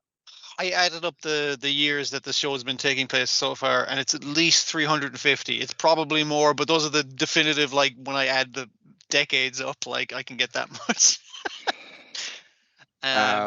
So it's basically like we want to put the advertising satellite because we're getting alien customers. You Tanukis, you're aliens, and we got the alien translation thing. We can do good work with that. But our little girl Tanuki is kind of like, we gotta get a rod of God. We gotta get the rod of God. We need a tungsten rod that we can fire at the Earth, obliterating anyone in our fucking way. And it's like, well, I guess we did nearly get blown up, but that's not really in a hotel purview. That doesn't say fine dining. That doesn't say hospitality. No, to have a fucking rod from God pointed at your enemies. It came from a planet ravaged by war. I love this hotel. I want to see get destroyed in like a global warfare. We need like a weapon of mass destruction to keep this hotel safe and a home for us. Oh, she's just a little girl wanting to just like protect what she loves. I can understand that. She's a fucking politician because when she fucking loses, she goes on the campaign trail to fucking convince all the robots. It's like, hey, robots, change your fucking vote for me. I'm here to kill our enemies. And it's just like, oh god. So it gets a bit political for a bit where you can't campaign outside the hotel. It's like, I'm just fucking enacting my fucking free speech. And they can't do it because of like international law forbids hotels from owning doomsday satellites. Weapons of mass destructions. But they're like, well, we're the population of Earth now, so let's hold a fucking vote. Us aliens and you robots will all fucking vote. to change the laws temporarily to allow us a rod from God that I read about in this magazine. It seems pretty cool. And it's not it's so an much that environmentally friendly WMD. There's no nuclear material in it at all. yeah, we just need to harvest tungsten and obviously build a rocket to shoot it up into space. And what brings her around to the Tanuki's idea? It wasn't that like it's still a bad idea, but it's like because she invokes that you have to understand others as part of hospitality. So understand my feelings. She's like, okay, we'll build the weapon of mass destruction. You're right. It's a thing you want, and I don't agree with it, but it's what you want, kids. So you can have it. But on the it turns out the kid is a rocket scientist. Not previously not mentioned. She went to college and is a rocket scientist before they left her home Valedictorian planet. of the rocket of NASA, or Tanuki NASA. Yeah, she's very NASA related with the sunglasses and everything. But the thing that catches her is like, I gotta bring all this fucking food and it's spare oxygen for me and stuff like that. And the robot's like, I don't need any of that shit. Send me up in the rocket, and you can cut out all that fucking extra weight. And it's like, but won't it be dangerous? Like, no, I recharge in the sun. So in space, there's a bunch of sun. So everything's going to be super cool and nothing could go wrong. Like, I don't know. A solar flare, knocking out your electronics, and then we lose you, and then you're lost to the void if you can't retrieve you for decades. But and the hotel must go on. The hotel must go on. And it's going. The business is fucking booming. That advertising satellite really did the trick. They've got they don't have as many guests as they'd like. They still want 300 and something guests, but they have what? They got a dozen rooms booked. Yeah, loads of alien races. There's a Birdman over there. You're doing pretty good. Yeah. They've brought in hypoallergenic soap, so you don't need to use the shower caps anymore. Yeah. Yeah. When they finished the onsen, man. They finished the onsen. Space debris is about to attack, and obviously your one has missile defense systems built into the fucking hotel now. I was like, fuck. Yeah. Say, the hotel now looks like a fortress as well. It's just covered in weapons. And the buildings across the way also have rocket employments on it and that kind of shit. Finish the onsen is the Yachio Memorial Onsen. He was like you, and a reclining Buddha statue in your memory. But the space debris that she's trying to shoot down, they realize initially is Yachio, and they're like, "Oh fuck!" Blow up the missile prematurely. It's like we got to go get her, and it's like I have to repair her now, and it takes her 40 years to repair her to the level of giving her Lego Man hands and is it Bone Crusher from the Ravagers? Yes, she looks like a robot I drew when I was 10. Yeah. Don't want to draw, can't draw hands, so she's got little clippers. Clip. And knees are hard, man. Just draw tank tracks. Knees and legs, just have tank tracks. I wish that guy wasn't my go-to for you have tank treads instead of legs, because those characters are fucking awful, but they're bad people is what I mean. But it's just kind of that is my go-to is tank tread legs, and she's introducing her to all the updated hotel things. Everyone's like, no need for shower caps, you say. Okay, I can handle this. That's okay. Everything's okay. She can't. She breaks bad and becomes a 1980s delinquent. Tricked out tank treads. What's she has in her back? It's like Yar Chico or something like that, or like an angry version of her name essentially. And she's giving herself a punch perm and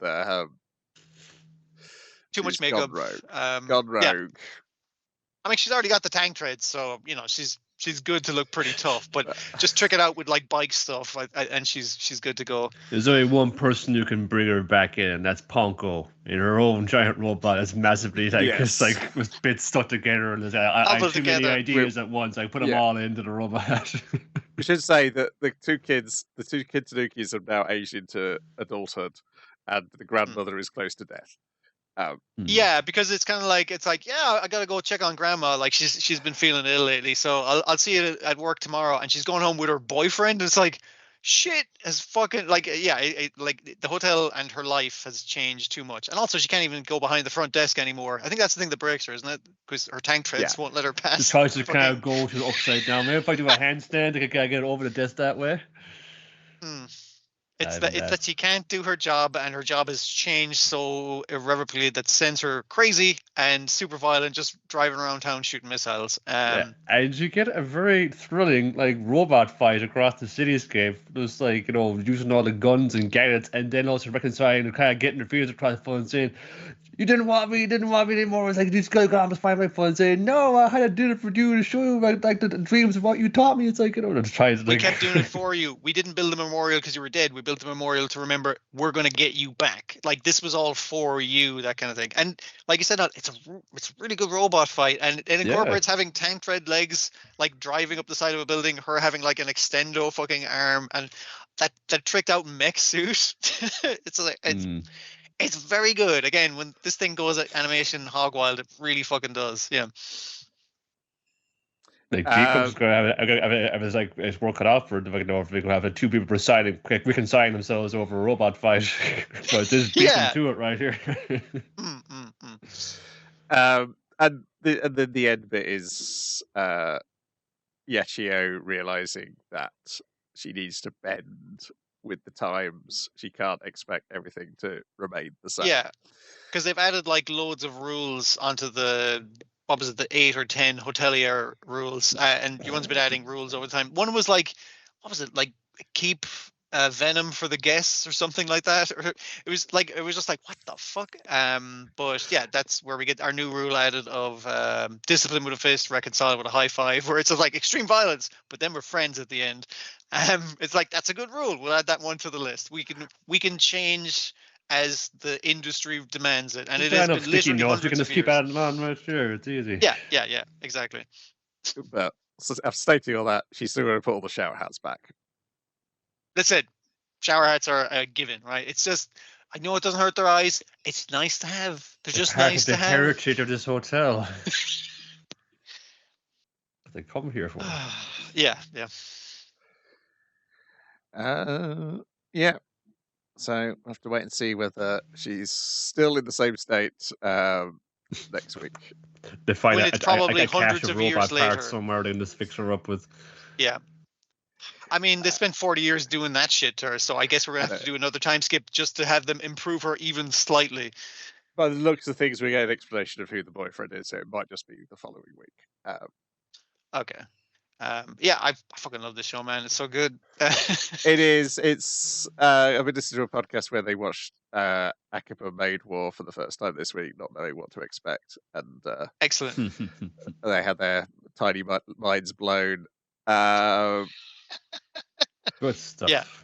But obviously that's another side games paid for with their ill-gotten gains. Like this obviously doesn't start off full speed like Akiba Maid War does, but it lulls you into a false sense of security with those first 2 episodes, and then you got the 3rd episode where Tanuki is shitting all over the place, and then just gradually goes through different genres and heightening. To where we are now. It's a post-apocalypse story that does not give a fuck about the apocalypse. What happened, humans? The robots are only concerned is like, so when are they coming back? Other than that, they're not actually like actively searching or doing anything besides running a hotel. That is the main through line of the thing. Can a robot learn the capacity to take part in elaborate and zany schemes? We'll take centuries to find out. We'll find out. One of the things she unlocks in this episode, she gets the space, which lets her unlock self-destruct mode, which suggests that she's going to kill herself in space. And then in the second one, it's something about it's to do with Breaking Bad, but instead of welling up with tears at their emotional reunion, she again pours hot water out of her mouth. Yes. I remember that much again. So to repeat that one, very good. Me and the Alien Moo Moo, episode 7, Samizu and the Thermometer, and Moo Moo and the Power Outlet. Samizu and the Thermometer, I can't remember what the first part is. The second part is that our heroine catches a fever. The cat's doing an appalling job of trying to cure her of this fever. Essentially, yeah. The amazing bit of them really not caring about their cover when they go to the shop. It's the fact that they're not doing any cover in front of Samizu. It's a very her-centric episode. It it does fix her character from just being like a horny college Yes. student. She's definitely still a horny college student. Like that's a given. She is a horny college student. That's She's fine. tracking your period to know when the best time to jump that dude. It's just like, But oh, not to danger, get not knocked up today. by I him. guess we gotta take this Yeah. slow. She's not trying to be shitty about it, trying to get knocked up or whatever the fuck. She's going like, no, I want to fuck you, but like I don't want to like ruin our like college education or anything. But yeah, it's like, so you're not just looking for a dark place to fuck this guy. You are being sensible about looking for a dark place to fuck this guy. That's fine. That's fine. Better of it. And also, the show does a pretty good job of understanding why people want to fuck this guy. He's such a fucking dipshit, but he is very nice and understanding, and they do present that in a way that's like, oh yeah, he's a very personable guy. That makes sense. He's open with his feelings, as they put it in the 8th episode. Is like that's the thing which attracts people, because even the guys are attracted to his personality. They're like, like, yeah, okay, yeah, he's well, pretty like cool. you're a big weirdo, senpai, but if you didn't fix the plug in the wall, we won't be able to plug in like the takoyaki grill properly. Have this little party for, so good on you for it. Straight, it's just nothing. It's just like fixing things is all. The reveal in the 8th episode that the Queen of the Campus does have a crush on the president. 100%, yeah. Despite but his anyway, terrible interactions with her previously. It must be from like she's seen that he's actually a nice guy, or they have some prior interaction where she fell for him or something like that. Because he's very handy. He's very handy. We see the way Shimizu falls in love with your man, because it's kind of like they're being shitty. There's a couple of guys being shitty in college, like I'm gonna get some ladies. Yeah, fucking like I'm gonna get 3 ladies. Yeah, and he's just like, you guys are fucking so shallow. Like, that's just shitty behavior. It's the same insult he throws at her for being mean to our main girl. And so that's why she's so taken aback. It's like, that's the thing he said to those shitty guys that made me fall in love with him. But he said it to me against the other girl. It's like, oh, I guess he loves her more. And we're getting a lot of her thing where she sees that her rival is sick and in trouble. And she's like, better help you. Also, she does follow the cats home, mostly because those cats are acting weird. Like they were putting things in a shopping basket and like, yes, they were, and paying for them. This is like, I don't know, like should we just be walking around with people like, we're doing like, not like cat fun. It's all right, man, check it out. Whatever we do, just going, oh my god, it's so cute. Oh, look at him, he's buying things. Oh, he's wearing a little tie. People. Oh my goodness.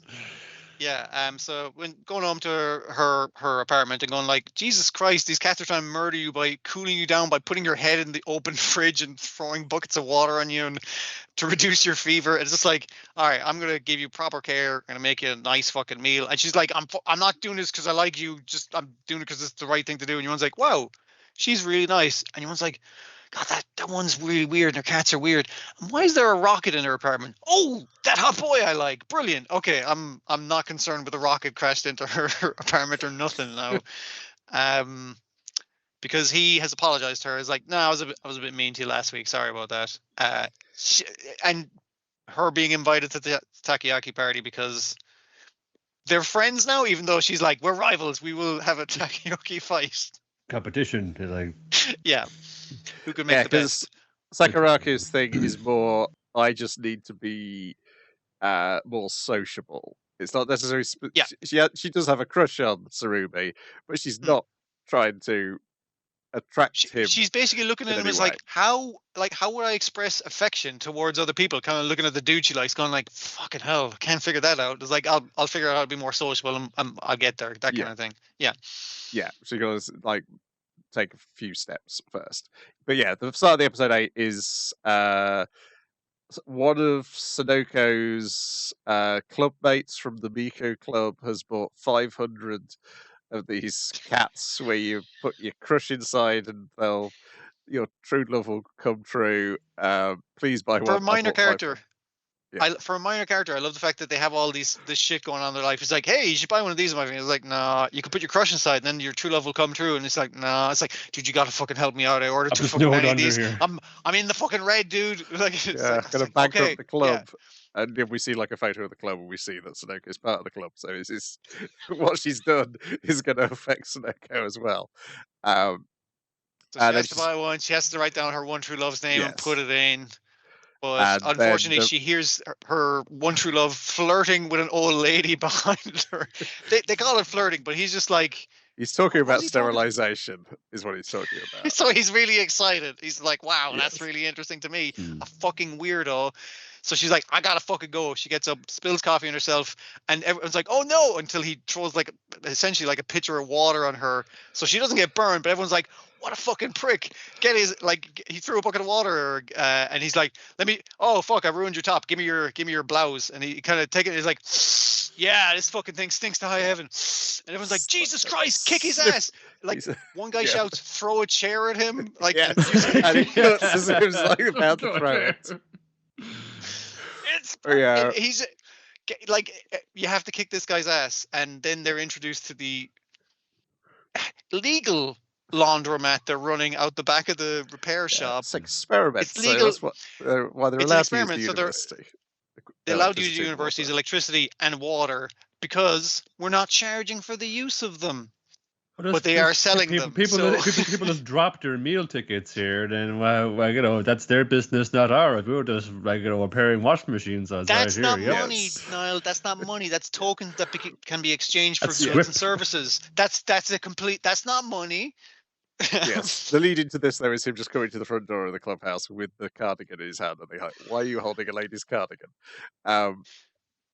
Yeah, they wash it. He explains how various different types of washing machines work, how certain types of washing machines in other countries are this way because they've got harder water. You shouldn't recycle your dirty water. I didn't know the reason was actually tilted because we have hard water is why we have that way facing drums. Yeah, I didn't know that. So again, this show is teaching me things. Yeah, he rings it through the ringer because it's just like, yeah, this way is just better, and it's just like, yeah, you ruined it. Yes, he's ruined the cardigan and also ruined the little thing which she comes back and he's trying to get off because obviously she doesn't want him to discover it and read what's inside it. That's kind of her out of the episode for here. Her embarrassment has been avoided. She's fine that the cardigan's been ruined. And then we get the Takeyoki she does get party. to thank him though to explain this. Like, I appreciate you throwing a pitcher of water at me so I didn't get scalded by coffee. That was a good thing you did, even though you ruined my top. Started sniffing it in the cafeteria like a fucking creep, and made me nearly have a fucking heart attack. Other than that, thank you.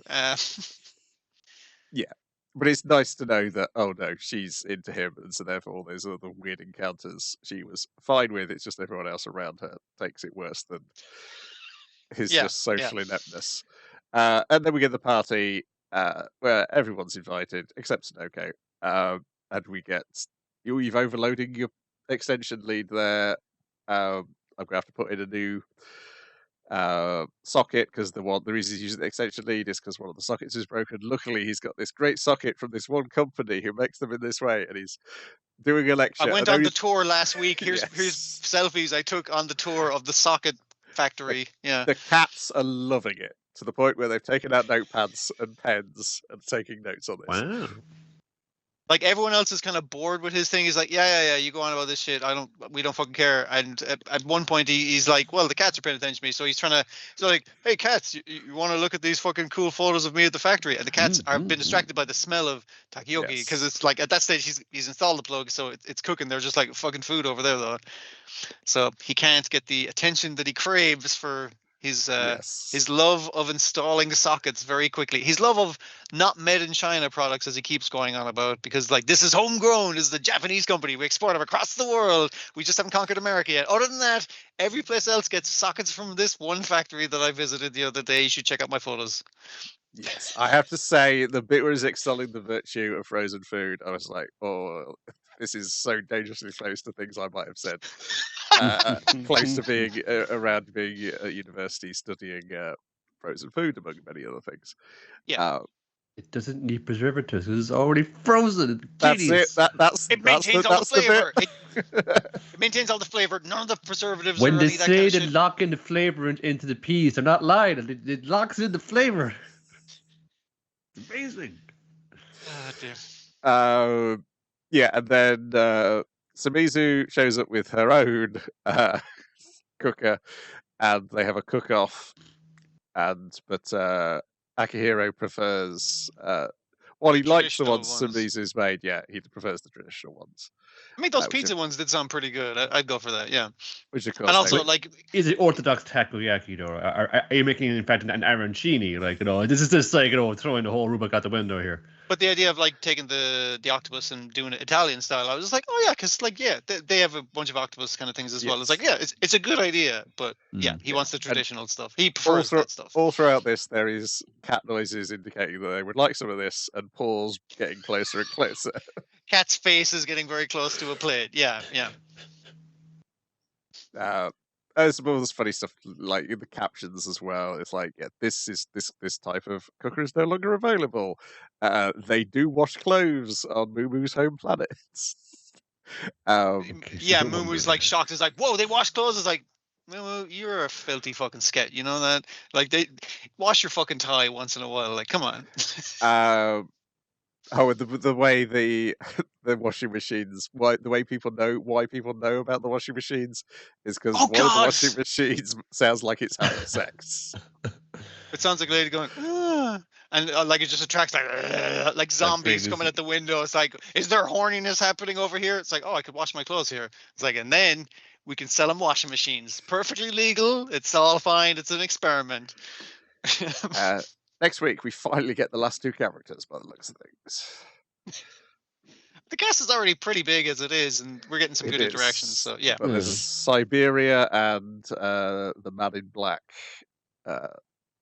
Yeah, like an FBI looking motherfucker. So that should be good. Then we got Windbreaker, episode 20, Night Street, episode 21, Shared Front Lines, in which one fight happens and will continue to happen for another episode at least. See, that makes it sound like they're drawing it out, but it's like lots of dudes just beating the shit out of each other in the street. So yeah, one big fight, which is fine. You can draw that out as much as you like, because there's lots of fights happening. Sakura learning more about when to step in, when to step out, because like you know, we're not like asking you to do is like to go back and protect the club while we're out street fighting because we don't think you can handle the fight, but we need somebody to guard the place in the event that we like go down here, because we're going to keep going fighting. It's not about fighting. The fight isn't about a fight to win. It's about the fight that, you know, like to protect the club. He's remembering what your man who's into the Chubba Chub said to him, where it's just like, what are you fighting for? Like it's the kind of thing of like, oh, I want you to protect her. It's like, no, I want to get stuck in. It's like, no, what we're fighting for is to protect her. And it's like, oh, so that actually is an important job. Yeah, and it is. So they're not trying to sideline him. But it's him learning about what it takes to be a good leader, which is going to be good for him in the future. Yeah. But they've hired Gravel, who are like the kind of the worst, like kind of like I guess the dregs of gangs, called kind of bundled up together from the worst part of town. Will take any job like for roughing up or fucking busting shit up for whatever amount for any gang. They don't even have like cool jackets because they're all from Poorsville, so they just have like a white bandana tied somewhere on their person. Yeah. That's how you know they're a gang. Other than that, they're just kind of like, ooh, these guys are really rough. And I was like, should we feel bad about this? Because this is like the poors trying to take on the guys with jobs and industry. But the singer is from the area, and you know, she's run out and escaped the club, and she's going to surrender herself to stop all this violence. It's like, well, shit, but there goes our plan with the club now, and I protect her. What are we going to do with this? Our main Gravel guy keeps making video game references, so he's not that poor that he doesn't. Yeah, know how to make I a bunch fucking of hate video those game guys. references. I fucking hate those ones so much. You're like the final boss. I guess we already won. Like this raid's going good. It's like, yeah, it turns out he can't fight, but yeah, the references are a bit much. I hate those dudes because they're always the worst fucking dudes. I hate them. Yeah. Anyways. Well, that's what we have Sabaki here for the second one day. Well, I guess the whole thing of me guarding the club as a boss, we could kind of come on here to help you, and they're like, you know, like downplaying the fight in here. I'm here with my twin pretty boys. We're going to come and short us up, and I'm going to go and take on the leader of the Scrabble pack. He's basically saying like, all right, shit. Twins, cut me a path to that fucking guy whose ass I'm going to kick. And they are they're doing the synchronized fucking fighting. That's so fucking good. I love this. The roll across the back, At the back, the kicking on the dude. Like you fly this way and kick this guy, and I'll swing you the fuck around, and then you swing me around. I'll slide under your legs. It's like, oh, it's really good fight choreography. And then we get a similar one with the leader. Did we get the name of the leader of the gravel guys? I think we do, but I can't remember If now. we do, I've forgotten it. Yeah. Shuhei Suzuri is the guy's name. Shuhei, yeah. Where one of the four kings, as they keep calling him, is like, I'll be your dance partner, and it's like a violent dance.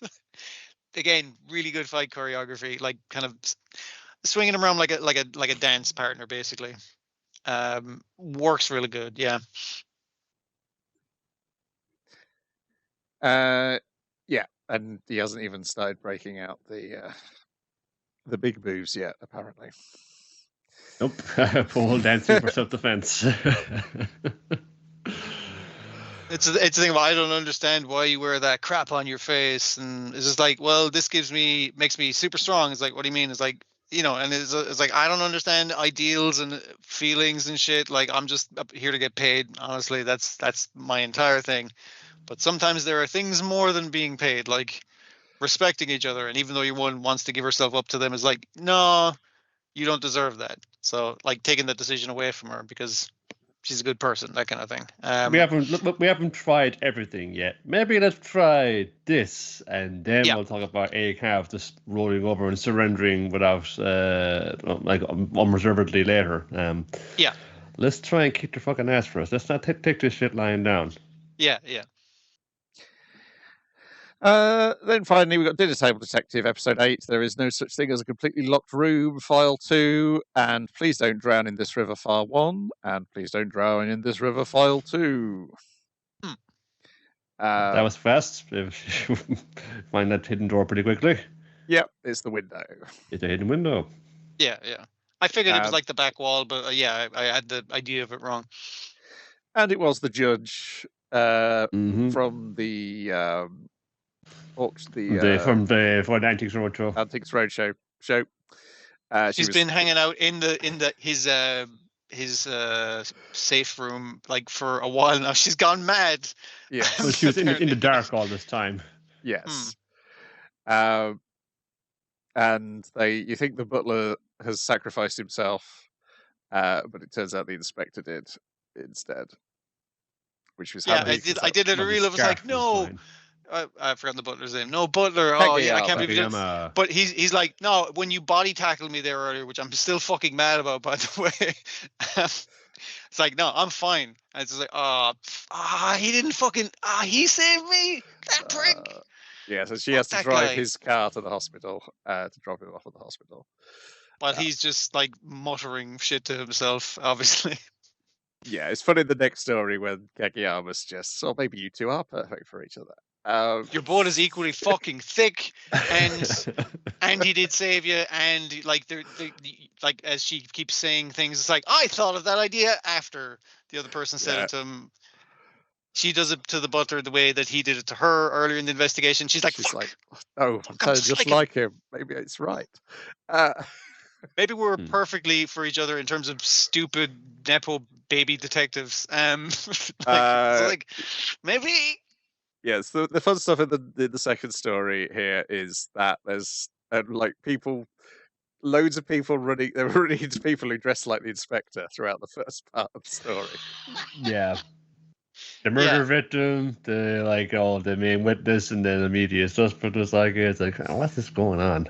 Everyone's wearing like a nasty white suit, essentially. I didn't know that the guy they're having the flower viewing party, were getting pissed, and then like a guy was talking shit, and then she phones in, what the fuck did you say to me? She phone takes him on as well. I thought she's getting sloshed, and she. I thought that guy was going to be at the victim because you didn't see him. Yes. He's his face down in the dirt. I thought, is she going to pull up on this now or what? that party was great because she was like getting sloshed on beer and she spills it on this guy. He's like, "Oh, what the fuck?" And she's like, "Are you that?" She sees the shitty white suit. And she's so fucking drunk. It's like fucking shitty inspector. And he's like, "Whoa, Holly. How about we fucking talk? Actually, I forget about the sin." She's like, "Fucking detective kick," and she does like the most drunken, like fancy lady kick I've ever seen, kicking him into a bush. And I was like, "This is solid shit. Like good drunk acting, basically." Yeah. We found a case. We found a body, and here I said, his body is bone dry, but he died of cause drowning. of death was he drowned. It's like, and the guy who found the body was a guy who was a debt collector that this guy owed money to, and the guy's like, "No, man, I was just walking my dog," which is how you typically find bodies. And also, he owed me money, so why the fuck would I kill him? I need the money, but yeah, they're not good detectives, so they're like, "Aha, you have motive." But he's a journalist who worked for a scandal rag, a gossip sheet, and you kind of bought to the opposites of there. And yeah, he had a bunch of irons in the fire there. He broke all these like scandals about this celebrity and that celebrity. We won, like he was ready to go about this particular celebrity, and then she's go. Not her, she's my hero. She was like, when I was a girl, she was the superhero Shaketopia, the Shakespeare team Tokusatsu. Oh, that's such a good bit. Like, yeah. If they don't do that for real, they probably eventually will. Right? Yeah. If they haven't already. Some benefit. So it couldn't be like, her. She's a perfect moral paragon of justice, and then she kind of goes to her house. And is like, she's just a shitty fucking actor. Fuck this. I fucking hate this. Also, she's probably like 20 years older than she remembers her being as her superheroine. Also, I'm not entirely sure that the person she's imagining is her, because we can get these flashbacks to her being at a live show. I can't imagine she was playing the superheroine at the live show. No, she remembers that, again, her kid brain imposes the actress who was on TV with the random fucking person they got to be on the live show. Yeah, for sure. Yeah, like it's kind of genuine, and then like while it wasn't perfect, like in a sense, like it does live up to, like, you didn't like do this crime for some kind of like crass charity. You did it like, you did it out of love. And that's why I know you're still a person of substance. You're dressing it up in like the dismissive celebrity scandal from affair. Because she ends up being the culprit, and she's doing it to protect her son, who she gave birth to in America, and he was adopted and has now become Leonardo DiCaprio. Wow. Or generic a facsimile thereof. Yes. So the other suspect was her husband, and the key clue is the cherry blossom on top of their cars. It's the idea that a thing that is there that shouldn't be there, where it's just like, there's no cherry blossoms on your car because you moved your car. It's like, no, I went down to the shops there this morning, and it's like, but there is cherry blossoms in the car. And as the butler points out, you fucking buffoon, you fucking idiot, could you not figure this out? It's Do you not notice that there's this background detail, this one shot in the episode? Do you not notice that? Like, you must explain the events of it. Like, one must explain the events in photographic detail for him. It's like, wrong shoes. The butler picked out that from you describing it, basically. And also it was the thing of, it looks like he was drowned in his own shower, his own bathtub with river water, but it was you could be drowned in a bucket of water. It's just like, they drowned him in a bucket of water at the party, dumped him by the river, then dumped the river water in his apartment later, because the timeline didn't line up if you drowned him in his apartment and brought him to the river. But otherwise, you could get away with it. Yes, it was and they describe it as like a flawed alibi mystery. So you got to find the flaw. They did too good a job of covering up with themselves that it's like it seemed out of place then. And she couldn't account then, like, you can't account for what people are going to do, like, like him just popping down to the shops, like, in the car, like, well, you didn't account for that. Yeah. I think one of my favorite. It's not even a joke. It's just the voice actors being incredibly fucking funny. I can't even remember what they're reacting to, but like the two detectives, one of them's going like, "Eh," the other one goes, "Eh," the other one goes, "Eh," the other one goes, "Eh," and then she's answering the phone and she's like, "Eh," and your man goes, "Eh," in the background. And I was just like, I remember that. that had me in fucking stitches. It was just very good. Not even patter. I don't know. The timing of it was fucking perfect. Basically, it's a snappy response. It's just like, huh? Yeah. What? Yeah. Just two confused fucking idiots. It was just very good. Yeah. You can imagine like somebody else like doing it. This like this going like, huh? Various eyebrows like going, Sure. Just noises, and I'm amused by it. Yeah, that's how good they are at acting. And that's that. We got through 2 weeks worth of stuff, and I got to go to bed. So, good night, all. Enjoy this shit already. Bye. Bye-bye. Right.